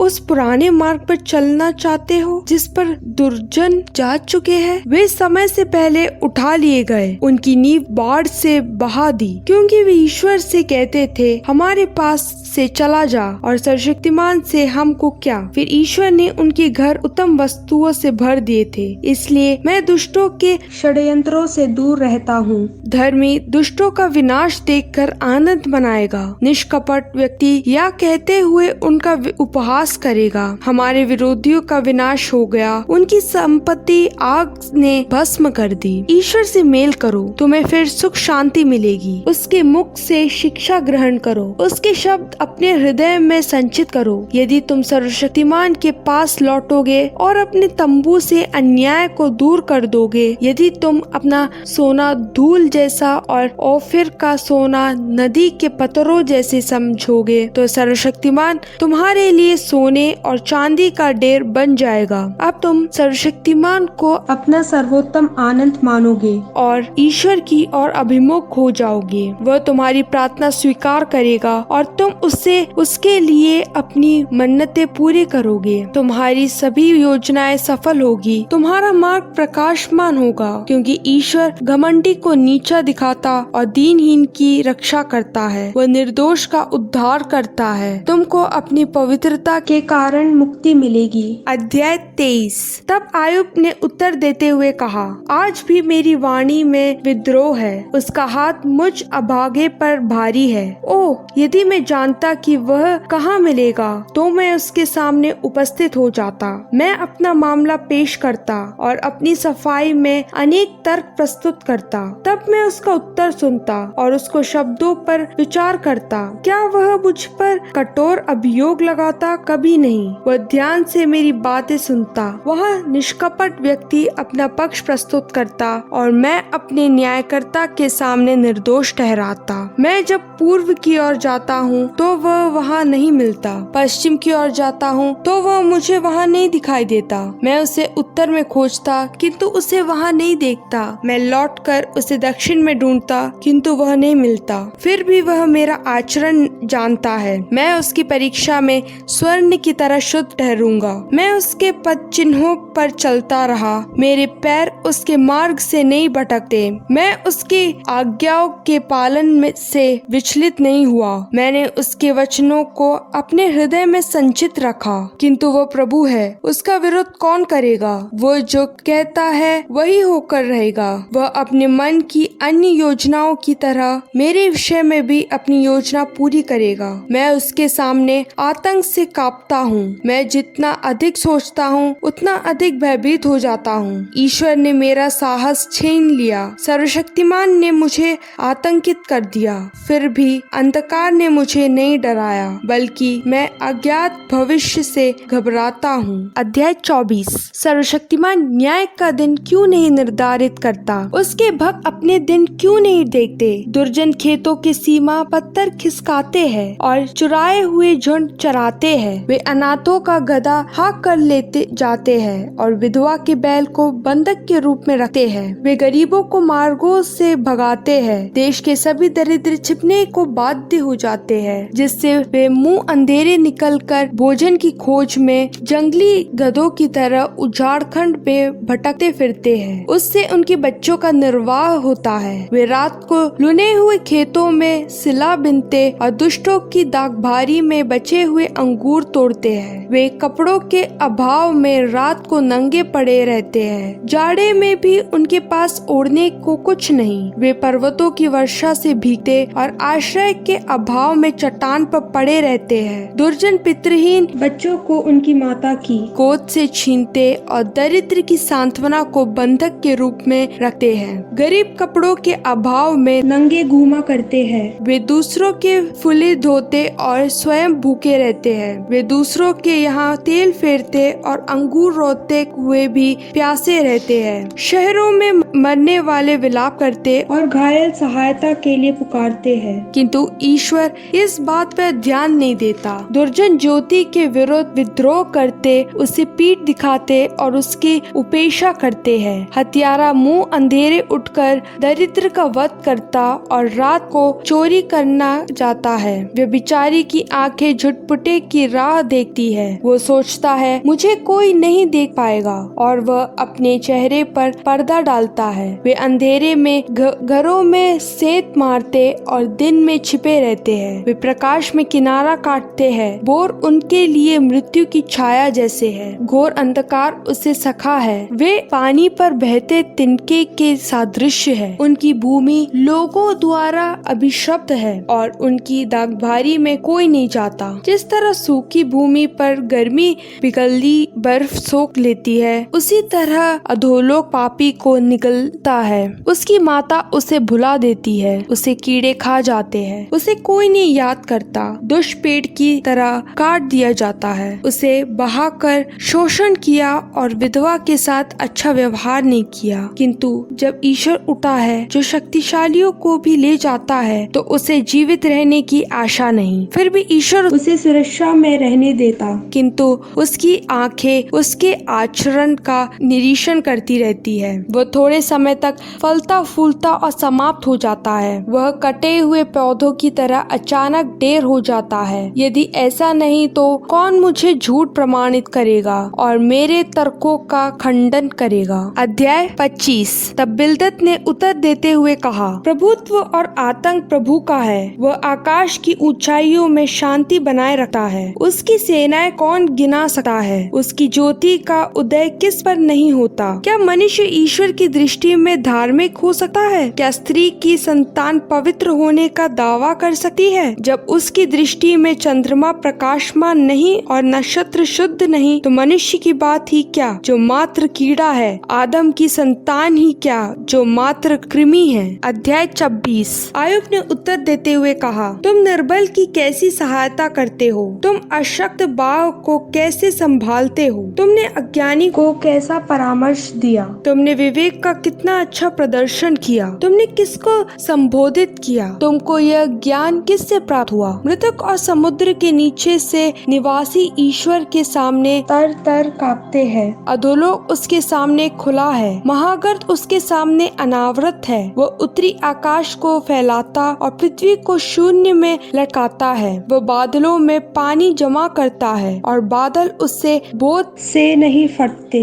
वह पूर्ण चंद्रमा का मुंह छिपाता और उस पर अपने बादल तान देता है। वह समुद्र की सतह के ऊपर एक वृत्त खींचकर प्रकाश और अंधकार की सीमाएं निर्धारित करता है। उसकी डाक पर आकाश के खंभे भयभीत होकर हिलते हैं। उसने अपनी शक्ति से समुद्र को दंड दिया और अपने ज्ञान से रह को पराजित किया। उसने अपनी सांस से आकाश को साफ किया और उसके हाथ ने भागते सर्प को छेदा है। यह उसके कार्यों का आभास मात्र है, हम उनकी झलक मात्र देख पाते हैं। कौन उसकी ताह ले सकता है? अध्याय 27। तब आयुब ने अपनी बात जारी रखते हुए कहा, जीवंत ईश्वर की शपथ जो मुझे न्याय नहीं दिलाता, सर्वशक्तिमान की शपथ जिसने मेरा मन कटु बना दिया है, जब तक मैं जीवित रहूंगा, जब तक ईश्वर का श्वास मुझे अनुप्रमाणित करेगा, तब तक मेरे होठ झूठ नहीं बोलेंगे, तब तक मेरी जीभ असत्य नहीं कहेगी। धिक्कार मुझे यदि मैं तुमसे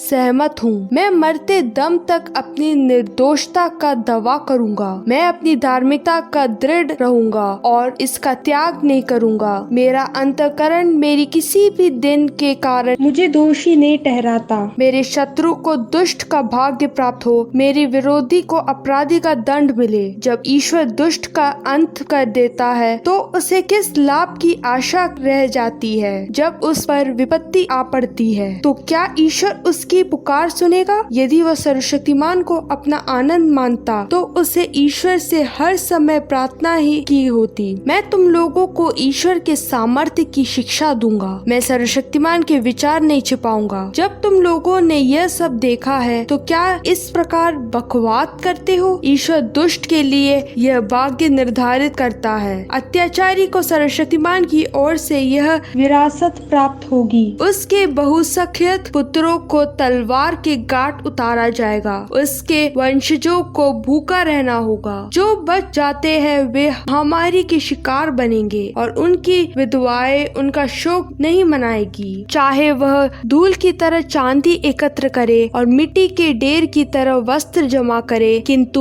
धर्मी उन्हें पहन लेगा और निर्दोष को उसकी चांदी मिल जाएगी। जो घर बनाता है वह मकड़ी के जाले की तरह, चौकीदार द्वारा बनाई झोपड़ी की तरह है। वह सोने जाते समय अमीर और जागते समय कंगाल है। विभीषिकाएं उसे बाढ़ की तरह घेरती है और बवंडर उसे रात में उड़ा देता है। पूर्वी हवा उसे उठाकर ले जाती और अपने स्थान से उखाड़कर फेंकती है। लोग उस पर निर्दयता से टूट पड़ते हैं और वह मारने वालों से भागने का प्रयत्न करता है। उनकी दुर्गति पर लोग तालियां पीटती है और उसके अपने घर वाले उस पर सीटी बजाते हैं। अध्याय 28। चांदी की खाने होती है और सोने को परिष्कृत करने के स्थान भी। लोहा जमीन से निकाला जाता है और तांबा गलाई हुई चट्टान से। मनुष्य अंधकार दूर करता और पृथ्वी की गोद में दूर तक कच्ची धातु की खोज करता है। वह बस्तियों से दूर जहाँ राही नहीं पहुँचते सुर्गे बनाता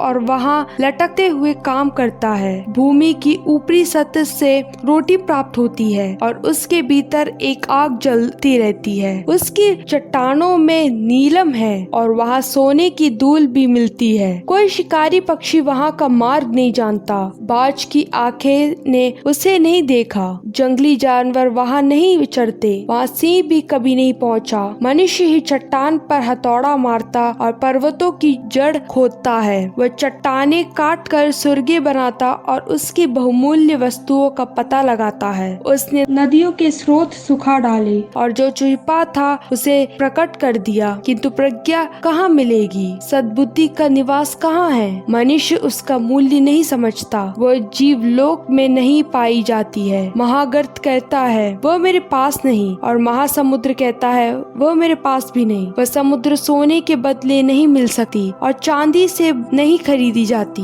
उसका मूल्य ना तो ओफिर के सोने से आंका जा सकता, न कीमती सुलेमानी और ना नीलमणि से। ना तो सोना या शीशा उसकी बराबरी कर सकता है और ना परिष्कृत सोने का पात्र ही। मूंगा और स्फटिक उसके सामने फीके पड़े जाते हैं। प्रज्ञा का मूल्य मोतियों से बढ़कर है। इथोपिया का पुखराज उसके सामने नगण्य है और परिशुद्ध स्वर्ण उसकी बराबरी नहीं कर सकता। प्रज्ञा कहाँ उत्पन्न होती है? सद्बुद्धि का निवास कहाँ है? वह प्रत्येक प्राणी के लिए अदृश्य है। आकाशीय पक्षी उसे नहीं देख सकते। मृत्यु और अधोलोक कहते हैं हमने उसकी चर्चा सुनी है। उसके मार्ग से केवल ईश्वर परिचित है। वह उसका निवास स्थान जानता है। जब उसे पृथ्वी के सीमांतों तक अपनी दृष्टि दौड़ाई और आकाश के नीचे सब कुछ का निरीक्षण किया, जब उसने पवन का वेग और समुद्र का विस्तार निर्धारित किया, जब उसने वर्षा का नियंत्रण किया और मेघ गर्जन और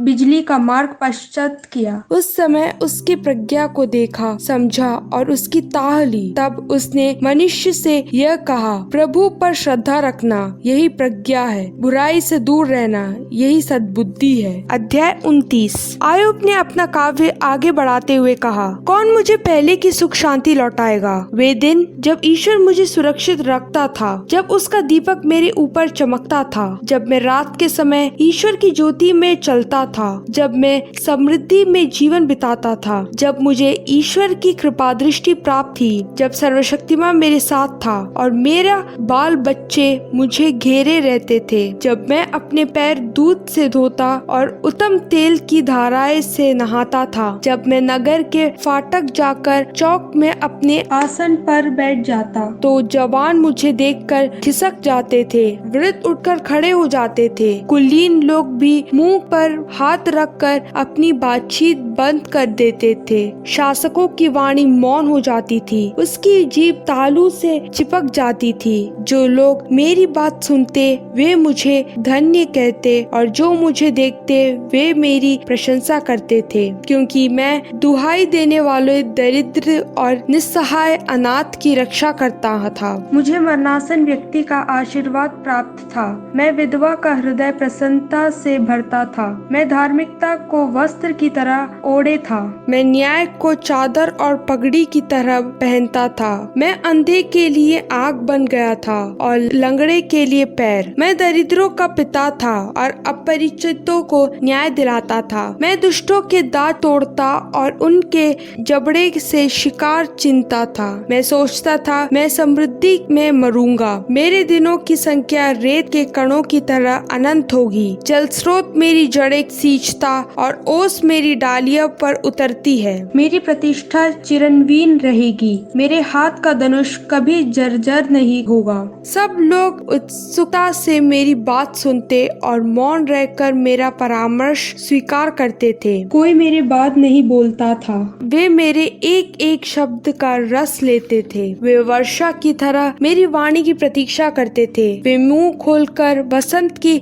बौछार की तरह मेरे शब्दों की बूंद पीते थे। जब मैं उसकी ओर देखकर मुस्कुराता तो उन्हें अपनी आंखों पर विश्वास नहीं होता। मेरी मुस्कुराहट उनकी उदासी दूर करती थी। मैं उनका पथ प्रदर्शक और मुखिया था। मैं उनके बीच सेना में राजा के सदृश था। मैं शोक मनाने वालों के सांत्वनादाता जैसा था। अध्याय 30। जो उम्र में मुझसे छोटे हैं, जिनके पिताओं को मैं अपनी भेड़ें चराने वाले कुत्तों की श्रेणी में भी रखना नहीं चाहता था, वे अब मेरा उपहास करते हैं। मुझे उनके हाथों के काम से क्या लाभ होता? उनकी शक्ति एकदम समाप्त हो गई थी। वे अभाव और भूख के कारण सूख कर काटे हो गए थे। वे रात को उजाड़ भूमि में खाने की खोज में भटकते थे। वे झुरमुटों में लोनिया साग तोड़ते और झाड़ियों की जड़ें खाते थे। वे चोरों की तरह दुकारे और अपने जाति भाइयों द्वारा बहिष्कृत किए गए हैं। उनकी घाटियों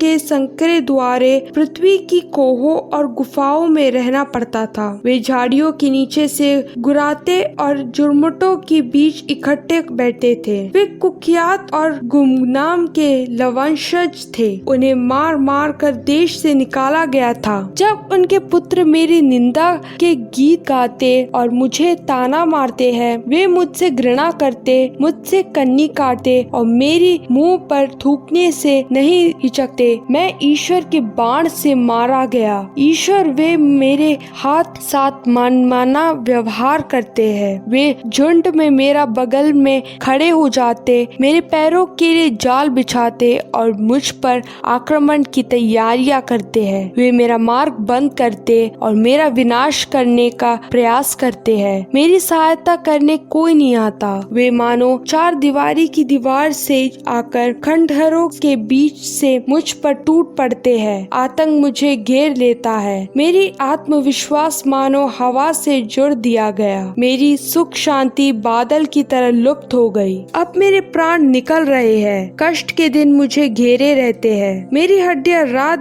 भर रौंदी जाती है। पीड़ा मुझे सोने नहीं देती। वह बलपूर्वक मेरी कुर्ता कस कर पकड़ता है। वह गर्दनी की तरह मुझे झकटता है। उसे मुझे कीचड़ में पटक दिया। मैं मट्टी पर धूल और राख बन गया हूँ। मैं तेरी दुहाई देता किंतु तू नहीं सुनता। मैं तेरे सामने खड़ा रहता किंतु तू मेरी ओर नहीं देखता। तू मेरे साथ कठोर व्यवहार करता और पूरी शक्ति से मुझे तपत थप्पड़ मारता है। तू मुझे उठाकर हवा में उड़ाता और मुझे आंधी में उछाल देता है। मैं जानता हूँ तू मुझे मृत्यु के हाथ देगा, वहाँ पहुँचा देगा जहाँ सब जीवितों को जाना है। मैंने दरिद्र का हाथ नहीं उठाया जब वह अपनी विपत्ति में मेरी दुहाई देता था। क्या मैंने दुखियों के साथ शोक नहीं मनाया, दरिद्रों के प्रति सहानुभूति नहीं दिखाई? मैं सुख शांति की राह देखता रहा किंतु मुझे दुर्भाग्य मिला। मैं ज्योति की प्रतीक्षा करता रहा किंतु मुझ पर अंधकार छा गया। मेरा हृदय अशांत रहता है क्योंकि मेरे बुरे दिन आ गए हैं। मैं उदास होकर मारा मारा फिरता हूँ। मैं सभा में खड़ा होकर अपना दुखड़ा रोता हूँ। मैं गीदों का भाई शुतुरमुर्गा का साथी बन गया हूँ। मेरा चमड़ा काला होकर छिल रहा है। मेरी हड्डियां ताप से सूख गई है। मेरी वीणा से शोक का संगीत आता है और मेरी बांसुरी से रुदन का स्वर। अध्याय 31। मैंने अपनी आंखों के साथ समझौता कर दिया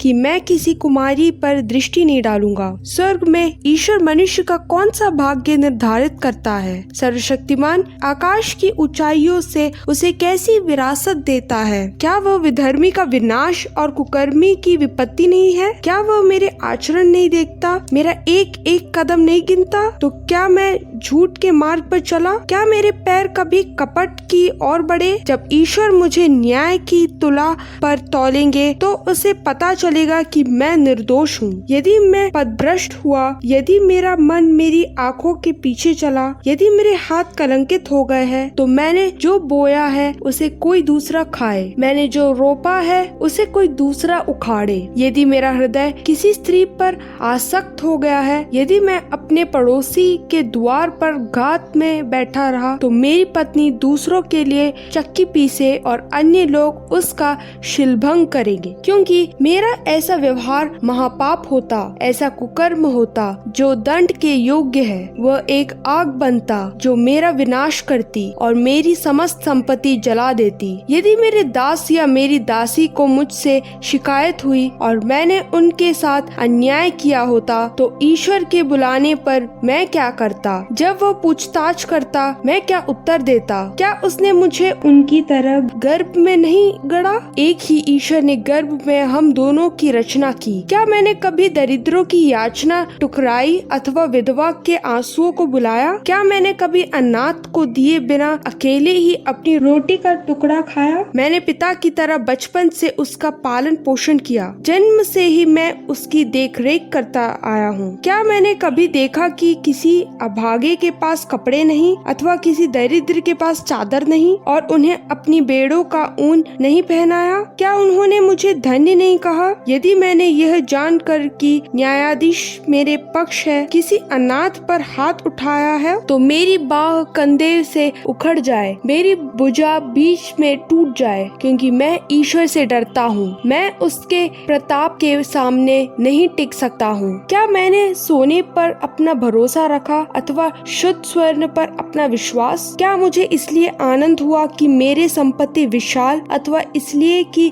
मैंने अपने हाथों से बहुत कमाया है? क्या मेरा मन प्रतापमय सूर्य को अथवा परिक्रमा करते हुए भव्य चंद्रमा को देखकर उन पर कभी मोहित हुआ और उसने छिपकर उनकी आराधना की? यदि मैंने ऐसा किया होता तो यह दंडनीय अपराध होता। तब मैंने स्वर्ग के ईश्वर के साथ विश्वासघात किया होता। क्या मैं अपने शत्रु के दुर्भाग्य पर प्रसन्न हुआ? क्या मैं उसकी विपत्ति के कारण आनंदित हुआ? मैं उसे मर जाने का अभिशाप देकर पाप का भागी नहीं बना। क्या मेरे तंबू में रहने वालों ने यह नहीं कहा, यहाँ कौन ऐसा है जो खाकर तृप्त नहीं हुआ? कोई परदेशी कभी बाहर नहीं सोया, क्योंकि यात्रियों के लिए मेरा द्वार खुला था। क्या मैंने मनुष्यों की तरह अपने पाप पर पर्दा डाला, अपने हृदय में अपना अपराध छिपाए रखा है? क्योंकि मैं समाज की बदनामी से और कुटुंबियों के तिरस्कार से इतना डरता था कि मैं चुप रहता और अपने द्वार से बाहर नहीं निकलता था। ओह, यदि कोई मेरे बात सुनता, यह मेरी अंतिम निवेदन है। सर्वशक्तिमान मुझे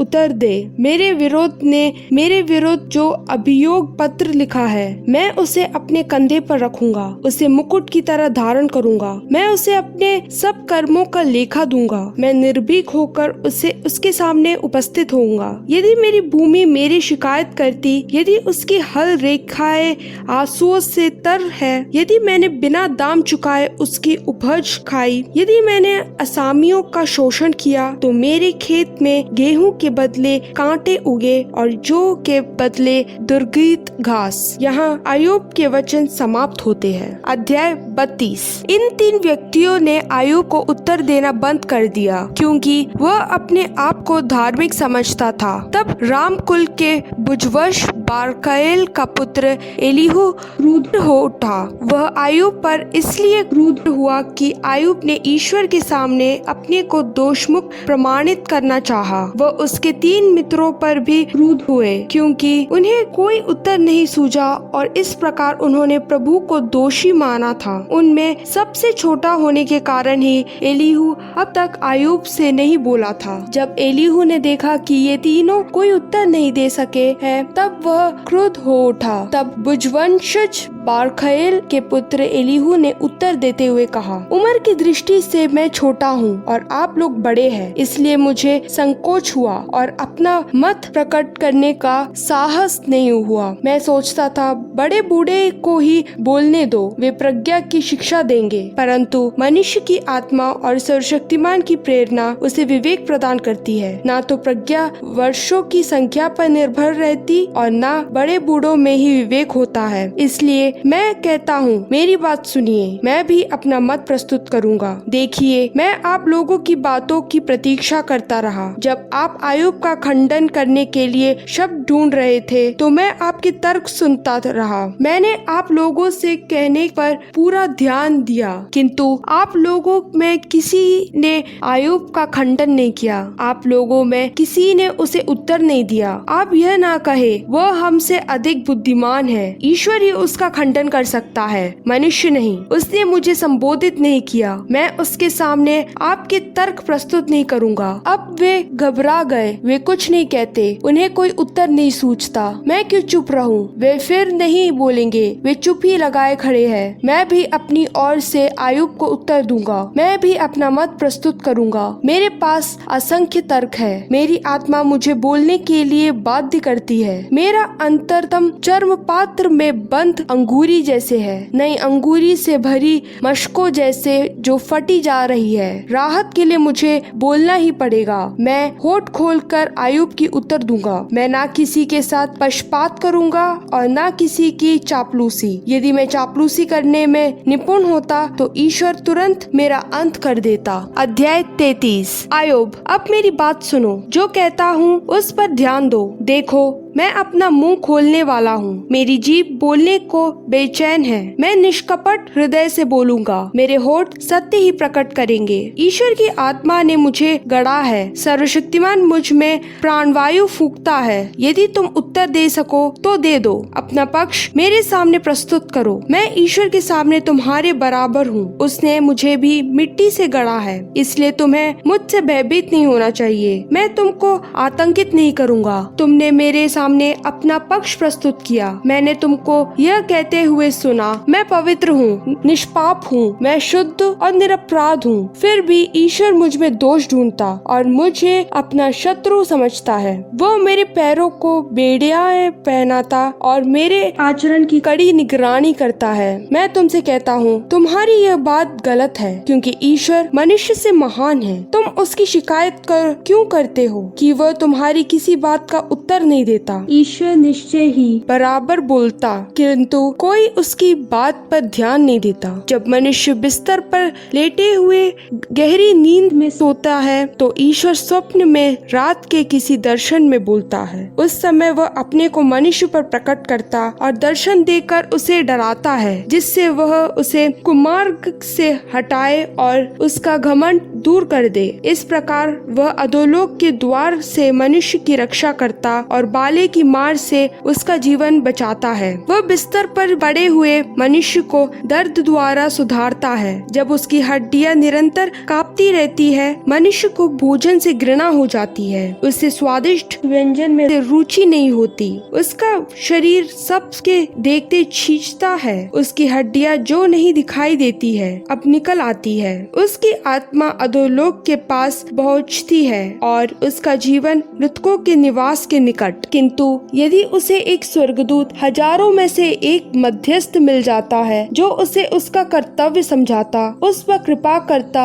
और ईश्वर से कहता है, इसे अधोलोक में उतरने से बचा, मुझे इसका रक्षा शुल्क मिल गया, तुम उसका शरीर बालक के जैसा नया हो जाता और उसकी जवानी के दिन लौटते हैं। वह ईश्वर से प्रार्थना करता जो उस पर प्रसन्न है। वह उल्लसित होकर उस ईश्वर के प्रदर्शन करता है जो उसे नई धार्मिकता का वरदान देती है। वह मनुष्यों के सामने यह कहता है, मैंने पाप किया, मैं सत्मार्ग से भटक गया, किंतु उसने मुझे अधर्म का दंड नहीं दिया। उसने मुझे अधोलोक में उतरने से बचा लिया। मैं फिर ज्योति का सुख पाता हूँ। देखो, ईश्वर यह सब मनुष्य के लिए 2 बार 3 बार करता है। वह उसे अधोलोक से वापस बुलाता और उसे जीवन की ज्योति प्रदान करता है। आयोब, तुम ध्यान से मेरी बात सुनो, तुम चुप रहो, मैं बोलूंगा। यदि तुम उत्तर दे सकते हो तो दे दो, निसंकोच उत्तर दो। मैं चाहता हूँ कि तुम निर्दोष ठहरो, नहीं तो तुम मेरी बात सुनो। चुप रहो, मैं तुम्हें प्रज्ञा की शिक्षा दूंगा। अध्याय 34। तब एलीहू ने यह कहा, बुद्धिमान लोगों, मेरा भाषण सुनो, ज्ञानियों, मेरी सब बातों पर ध्यान दो, क्योंकि जिस प्रकार जीभ स्वाद लेती है उसी तरह कान शब्दों को परखता है। हम स्वयं देखें कि सही बात क्या है, हम मिलकर जान ले कि उचित क्या है। क्योंकि आयोब ने कहा, मैं निर्दोष हूँ, किंतु ईश्वर मुझे न्याय नहीं दिलाता। न्याय की मांग करने पर मैं झूठा माना जाता हूँ। मैं निष्पाप हूँ, फिर भी मेरा घाव असाध्य है। आयोब के समान और कौन शूरवीर है? वह पानी की तरह निंदा पीता है, वह कुकर्मों के साथ बैठता और दुष्टों से मेलजोल रखता है। क्योंकि उसने कहा, ईश्वर की इच्छा पूरी करने से मनुष्य को कोई लाभ नहीं। ज्ञानियों, मेरी बात सुनो, ईश्वर में कोई अधर्म नहीं, सर्वशक्तिमान में कोई अन्याय नहीं।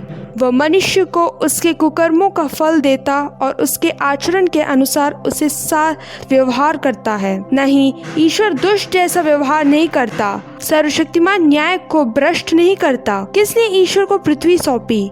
किसने समस्त संसार को उसके अधिकार में दिया? यदि ईश्वर हमारा ध्यान नहीं रखता, यदि वह अपना आत्मा वापस लेता, तो सभी प्राणी नष्ट हो जाते और मनुष्य मिट्टी से मिल जाता। आयोब, तुम बुद्धिमान हो, मेरी बात सुनो, मेरे भाषण पर ध्यान दो। क्या विधि से बैर रखने वाला शासन कर सकता है? क्या तुम परम न्याय को दोषी ठहराते हो? क्या वह राजाओं से यह नहीं कहता, तुम निकम्मे हो? क्या और कुलीन लोगों से तुम दुष्ट हो? वह शासकों के साथ पक्षपात नहीं करता, वह अमीर और कंगाल में भेद नहीं मानता, क्योंकि सभी उसके हाथ की कृतियां हैं। आधी रात को क्षण भर में उसकी मृत्यु हो जाती है। वे घबराते हैं और मिट जाते हैं। वह बिना किसी की सहायता के शक्तिशाली हो हटाता है, क्योंकि ईश्वर मनुष्यों का आचरण देखता रहता और सभी मार्गों का निरीक्षण करता है। कहीं भी ऐसा अंधकार या मृत्यु की छाया नहीं है जहाँ कुकर्मी ईश्वर की दृष्टि से छिप सकता है। ईश्वर मनुष्य को पूर्व सूचना नहीं देता कि किस दिन उसका न्याय किया जाएगा। ईश्वर अचानक शक्तिशालियों का छिन्न भिन्न करता और दूसरों को उनके स्थान पर नियुक्त करता है। वह उनके सभी कार्यों का निरीक्षण करता और रात में उनको गिरा कर समाप्त कर देता है। सबों के देखते वह उन्हें कुकर्मियों की तरह कोड़े लगाते हैं, क्योंकि उन्होंने उसका अनुसरण नहीं किया और उसके मार्ग पर चलना नहीं चाहा। उनके विरुद्ध पद्दलितों की दुहाई ईश्वर के पास पहुंचती है। ईश्वर उनकी पुकार पर ध्यान देता है, किंतु यदि ईश्वर मौन रहता है तो उसे कौन दोष देगा? यदि वह अपना मुख छिपाता है तो उसे कौन देख सकेगा? फिर भी वह मनुष्यों और राष्ट्रों की निगरानी करता है। वह नहीं चाहता कि विधर्मी राज्य करे और प्रजा के लिए जाल बिछाया जाए। यदि कोई ईश्वर से यह कहता है, मैंने प्रायश्चित किया, मैं फिर पाप नहीं करूँगा, जो मैं नहीं समझता उसे मुझे समझा। यदि मैंने अधर्म किया तो मैं फिर वैसा नहीं करूँगा। तो क्या तुम मानते हो कि ईश्वर को उसे दंड देना चाहिए? तुम पश्चाताप करना नहीं चाहते, उन्हें निर्णय करना चाहेंगे, मुझे नहीं। तुम जो जानते हो उसे मुझे बता दो। जो ज्ञानी मेरी बात सुनते हैं, जो समझदार है, वे मुझसे यह कहेंगे, यह बकवादी आयोब कुछ नहीं जानता, यह निरतर्क बातें करता है। आयोब विधर्मी की तरह बोलता है, उसकी पूरी परीक्षा की जानी चाहिए, क्योंकि पाप करने के बाद वह विद्रोह भी करता, हमारे मन में संदेह उत्पन्न करता और ईश्वर के सामने डींग मारता है। अध्याय 35। एलीहू ने फिर कहा, क्या तुम अपना यह कहना सही मानते हो? मैं ईश्वर की अपेक्षा अधिक न्यायी हूँ। तुमने कहा, इसका क्या महत्व है? मुझे अपनी धार्मिकता से क्या लाभ होता है? मैं तुम्हारे मित्रों के साथ तुमको अपने भाषण द्वारा निरुत्तर कर दूंगा। आकाश की ओर देखो, ऊपर उठाकर देखो, ऊंचे ऊंचे बादलों पर दृष्टि डालो। जब तुम पाप करते हो तो ईश्वर का क्या बिगड़ता है? तुम्हारे पाप भले ही असंख्य हो, किंतु उससे ईश्वर को क्या? तुम्हारे सदाचरण से ईश्वर को कोई लाभ नहीं, उसे तुम्हारी ओर से कुछ नहीं मिलता। तुम्हारे अधर्म का प्रभाव केवल तुम्हारे जैसे लोगों पर पड़ता है। मनुष्यों को ही तुम्हारा धार्मिकता से लाभ होता है। अत्याचार से पीड़ित मनुष्य दुहाई देते हैं, वे शक्तिशालियों से दबकर आ भरते हैं। कोई यह नहीं कहता मेरी वह सृष्टिकर्ता ईश्वर कहाँ है, जो लोगों को रात में गीत गाने के लिए प्रेरित करता है, जो पृथ्वी के पशुओं द्वारा हमें शिक्षा देता और हमें आकाश के पक्षियों से अधिक समझदार बनाता है। दुष्टों के अहंकार के कारण ईश्वर मनुष्यों की दुहाई का उत्तर नहीं देता। ईश्वर उनकी खोखली दुहाई नहीं सुनता। सर्वशक्तिमान उस पर ध्यान ही नहीं देता। आयोब, ईश्वर तुम्हारी बात नहीं सुनेगा, क्योंकि तुमने कहा ईश्वर मुझे दिखाई नहीं देता। मेरा मामला उसके सामने है और मैं प्रतीक्षा करता हूँ। यदि वह सभी भी क्रुद्ध होकर हस्तक्षेप नहीं करता और तुम्हारी चुनौती स्वीकार नहीं करता, तो तुम बेकार डीक मारते और बेसिर पैर की बात करते हो। अध्याय 36। एलीहू ने अपनी बात आगे बढ़ाते हुए कहा, थोड़ी देर और धैर्य से मेरी बात सुनो। मुझे ईश्वर के पक्ष में तुमको कुछ और कहना है। अपने सृष्टिकर्ता का व्यवहार न्याय संगत सिद्ध करने मैं दूर दूर से ज्ञान संचित करूंगा। मेरी बातों में निश्चय ही असत्य नहीं है। तुम्हारे सामने वह है जो पूरी जानकारी रखता है। ईश्वर सर्वशक्तिमान है, किंतु वह मनुष्य को तुच्छ नहीं समझता। वह शक्तिशाली है और उसके निर्णय सुदृढ़ है। वह राष्ट्रों को जीवित नहीं छोड़ता, किंतु दलितों को न्याय दिलाता है। वह धार्मिक लोगों से अपना मुख नहीं छिपाता। वह राजाओं को सिंहासन पर बैठाकर उन्हें सदा के लिए ऊंचा उठाता है, किंतु यदि वे घमंड करने लगे तो वह उन्हें बेड़ियां पहनाता और विपत्ति की रस्सियों से बांधता है, क्योंकि वह उन्हें दिखाना चाहता है कि उन्होंने घमंड के कारण कितना घोर पाप किया है। वह उन्हें चेतावनी देता और उनसे कुमार्ग छोड़ने का अनुरोध करता है। यदि वे उसकी बात मानकर उसकी अधीनता स्वीकार करते हैं, तो वे अपने दिन सुख शांति में, अपने वर्ष समृद्धि में व्यतीत करेंगे। यदि वे उसकी नहीं मानते तो तलवार के शिकार बनकर अपने ज्ञान में ही मर जाते हैं। विधर्मी अपने हृदय में विद्वेष पालते हैं और ईश्वर की दुहाई नहीं देते। जब वह उन बेड़ियां पहनाता है, वे अपनी जवानी में ही मर जाते हैं। उनका जीवन किशोरावस्था में ही समाप्त हो जाता है। वह दुख द्वारा दुखियों का उद्धार करता और विपत्ति द्वारा उन्हें शिक्षा देता है। आयोब, वह तुमको भी विपत्ति के चंगुल से निकालेगा। वह तुमको ऐसे स्थान पहुंचा देगा जहां तुम्हें कोई कष्ट नहीं होगा, जहां तुम्हें मेज पर स्वादिष्ट व्यंजन परोसे जाएंगे। तुम्हें दुष्टों की दंडाज्ञा दी जाएगी। तुम पर मुकदमा चलाया गया है। तुम दंड की आशंका से विद्रोह मत करो, भ्रम में मत रहो। तुम कितने लोगों को घूस दे सकोगे? क्या तुम्हारा धन यह कर पाएगा? नहीं, ना तो सोने की सिल्लियां और ना बल प्रयोग से सभी साधन। तुम लोगों को उनके अपने घर से निकालने के लिए रात की रात मत देखो। बुराई के मार्ग पर पैर मत रखो, क्योंकि तुम बुराई के कारण कष्ट सहते हो। ईश्वर की सर्वशक्तिमता पर विचार करो। हमें उसके सामने कौन शिक्षा दे सकता है? क्या कोई उसके आचरण का निरीक्षण करता? क्या कोई उससे कहता तुम अन्याय करते हो? तुम उसकी सृष्टि का स्तुतिगान करो, जिसका गुण मनुष्य ने गाया है। सभी मनुष्य सृष्टि का अवलोकन करते और दूर में उसका निरीक्षण करते हैं। हाँ, हम ईश्वर की महत्ता नहीं समझते। उसके वर्षों की संख्या की गिनती संभव नहीं। वह पानी की बूंदें ऊपर खींचता और उसे कुहरे के रूप में टपकाता है। बादल जल बरसाते हैं और मनुष्यों के लिए पृथ्वी सींचते हैं। कौन समझता है कि वह किस प्रकार बादल फैलाता और आकाश की ऊंचाई से वज्रपात करता है? देखो, वह चारों ओर बिजली चमकता और समुद्र की गहराइयां भरता है। वह इस प्रकार राष्ट्रों का शासन करता और प्रचुर मात्रा में मनुष्यों को भोजन देता है। वह अपने हाथ बिजली से भरता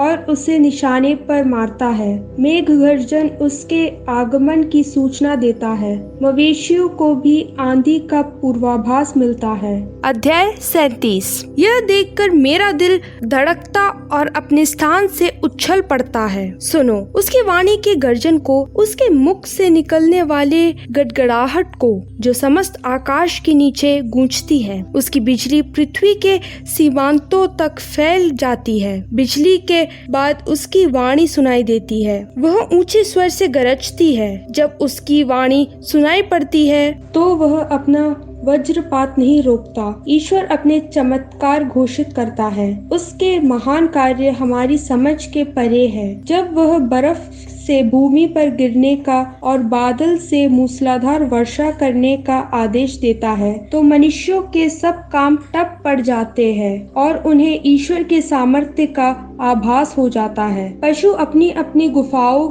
में छिप जाते और अपनी अपनी मांदों में पड़े रहते हैं। दक्षिण से भवंडर आता है और उत्तर से ठंडी हवा। ईश्वर के श्वास से शीत निकलता जिससे बड़े जलाशय जम जाते हैं। तब प्रकाश बादलों से होकर आता और धूप उन्हें छिन्न भिन्न कर देता है। बादल ईश्वर के कहने पर समस्त पृथ्वी पर फैल जाते और सर्वत्र उसके आदेश का पालन करते हैं। वे उसकी इच्छा के अनुसार कहीं मनुष्यों को दंड देता और कहीं पृथ्वी सींचकर उसका प्रेम प्रकट करते हैं। आयो कान लगाकर सुनो, ईश्वर के चमत्कारों पर विचार करो। क्या तुम जानते हो कि ईश्वर किस प्रकार बादलों का नियंत्रण करता और उनमें से बिजली चमकाता है? क्या तुम जानते हो कि वह किस प्रकार बादलों को फैलाता है? क्या तुम सर्वज्ञ ईश्वर का एक भी चमत्कार समझते हो? जब दक्षिणी हवा के कारण भूमि तपती है और तुम अपने गर्म कपड़ों में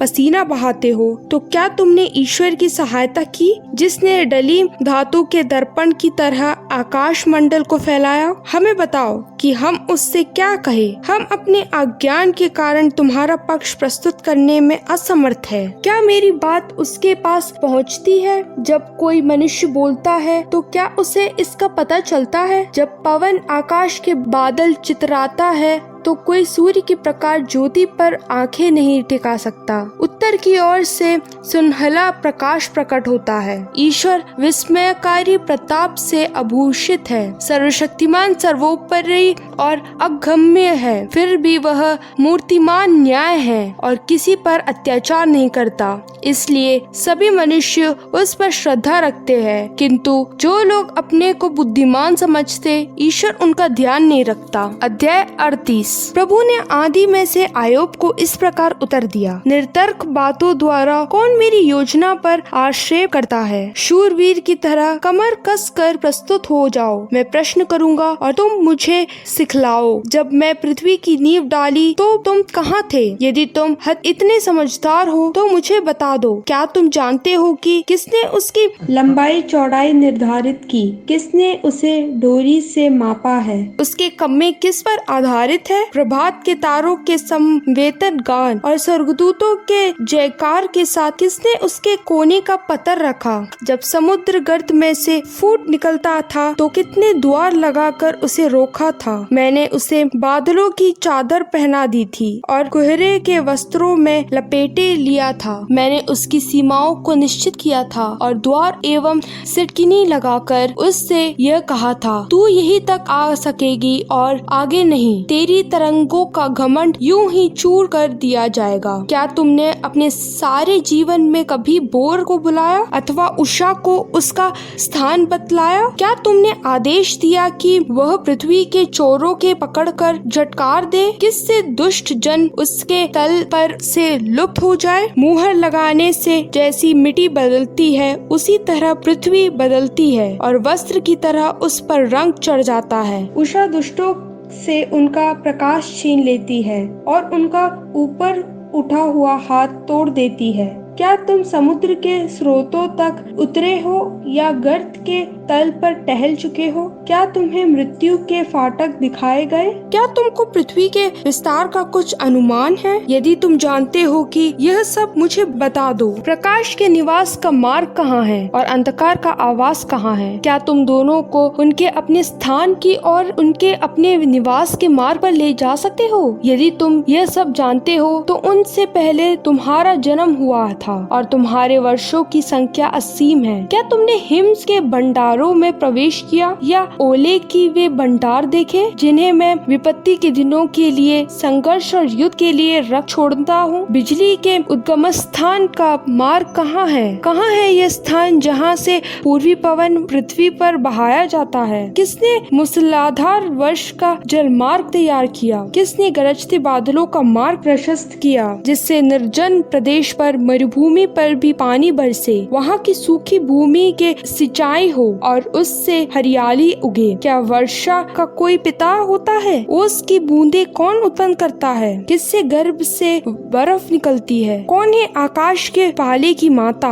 जल पत्थर की तरह तोस बनता और समुद्र की सतह जम जाती है। क्या तुम कृतिका के बंधन गूंथ सकते हो या मृगशीर्ष की रस्सियां खोल सकते हो? क्या तुम राशिचक के नक्षत्रों को उसके समय पर निकाल सकते हो? क्या तुम सप्तर्षि और लघु सप्तर्षि का पथ प्रदर्शन कर सकते हो? क्या तुम आकाश मंडल के नियम जानते हो? क्या तुम पृथ्वी पर उन्हें लागू कर सकते हो? क्या तुम बादलों को आदेश दे सकते हो जिससे वे तुम पर जल बरसाए? यदि तुम बिजली को बुलाते हो तो क्या वह आकर कहती है मैं प्रस्तुत हूँ? बुज्जा पक्षी को प्रज्ञा किससे मिली? किसने मुर्गे को समझदार बनाया? बादलों की गिनती कौन कर सकता है? आकाश के जल भंडार कौन उठेलता है जिससे पृथ्वी की धूल जम जाती और मिट्टी के डेले एक दूसरे से सटक जाते हैं? क्या तुम सिंहनी के लिए शिकार करते और उसके शावकों की भूख शांत करते हो? जब वे मांदों में पड़े रहते या झाड़ियों के नीचे घात में बैठते हैं?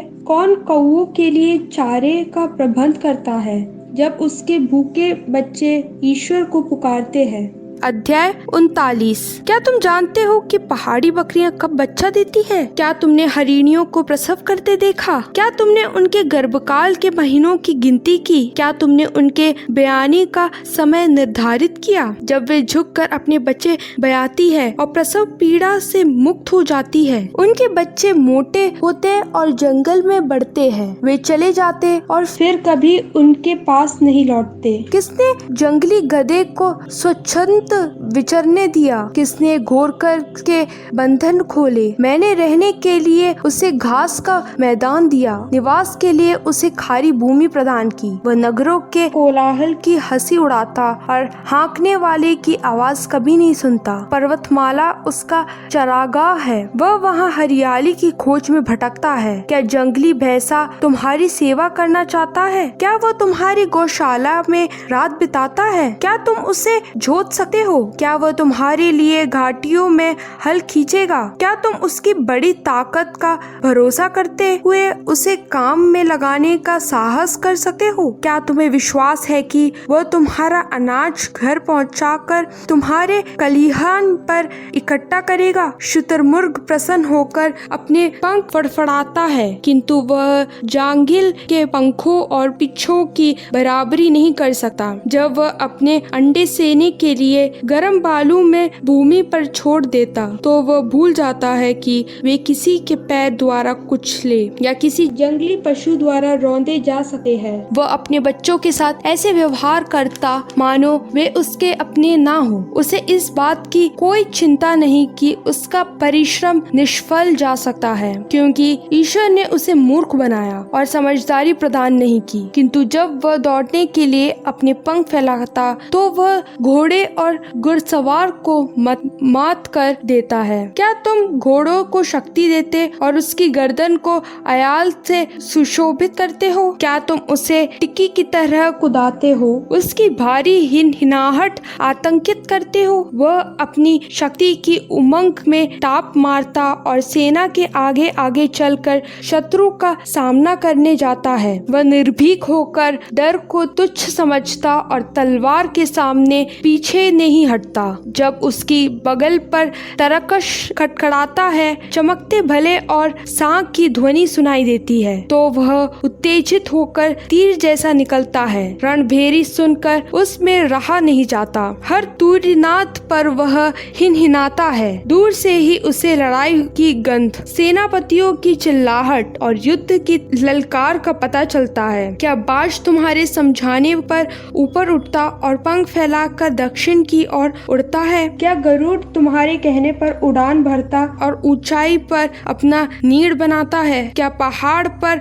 रहता और वहाँ रात बिताता है? उसका गढ़ खड़ी चट्टान के शिखर पर है। वह वहाँ से अपने शिकार की ताक में रहता और दूर दूर तक दृष्टि दौड़ाता है। गरुड़ के बच्चे रक्त लप लप पीते हैं। जहाँ कहीं लाशें हैं वहाँ गरुड़ भी है। अध्याय 40। प्रभु ने आयोग को संबोधित करते हुए कहा, जो सर्वशक्तिमान के साथ बहस करता है, क्या वह चुप रहेगा? जो ईश्वर पर अभियोग लगाता है, क्या उसे और कुछ कहना? आयोग ने ये कहते हुए प्रभु को उत्तर दिया, मैं कुछ भी नहीं हूँ, मैं तुझे क्या उत्तर दूँ? मैं होठों पर अपनी उंगली रखता हूँ। मैं एक बार बोला, मैं दोबारा उत्तर नहीं दूंगा। मैं 2 बार बोला और कुछ नहीं कहूँगा। प्रभु ने आंधी में से आयुब को इस प्रकार उत्तर दिया, शूरवीर की तरह कमर कस कर प्रस्तुत हो जाओ। मैं प्रश्न करूंगा और तुमको उत्तर देना पड़ेगा। क्या तुम सचमुच मेरा निर्णय अस्वीकार करना और अपने को निर्दोष सिद्ध करने के लिए मुझ पर अभियोग लगाना चाहते हो? क्या तुम्हारा बाहुबल प्रभु की जैसा है? क्या तुम्हारी वाणी प्रभु के मेघ गर्जन जैसी है? तो अपने प्रताप के आभूषण धारण करो, महिमा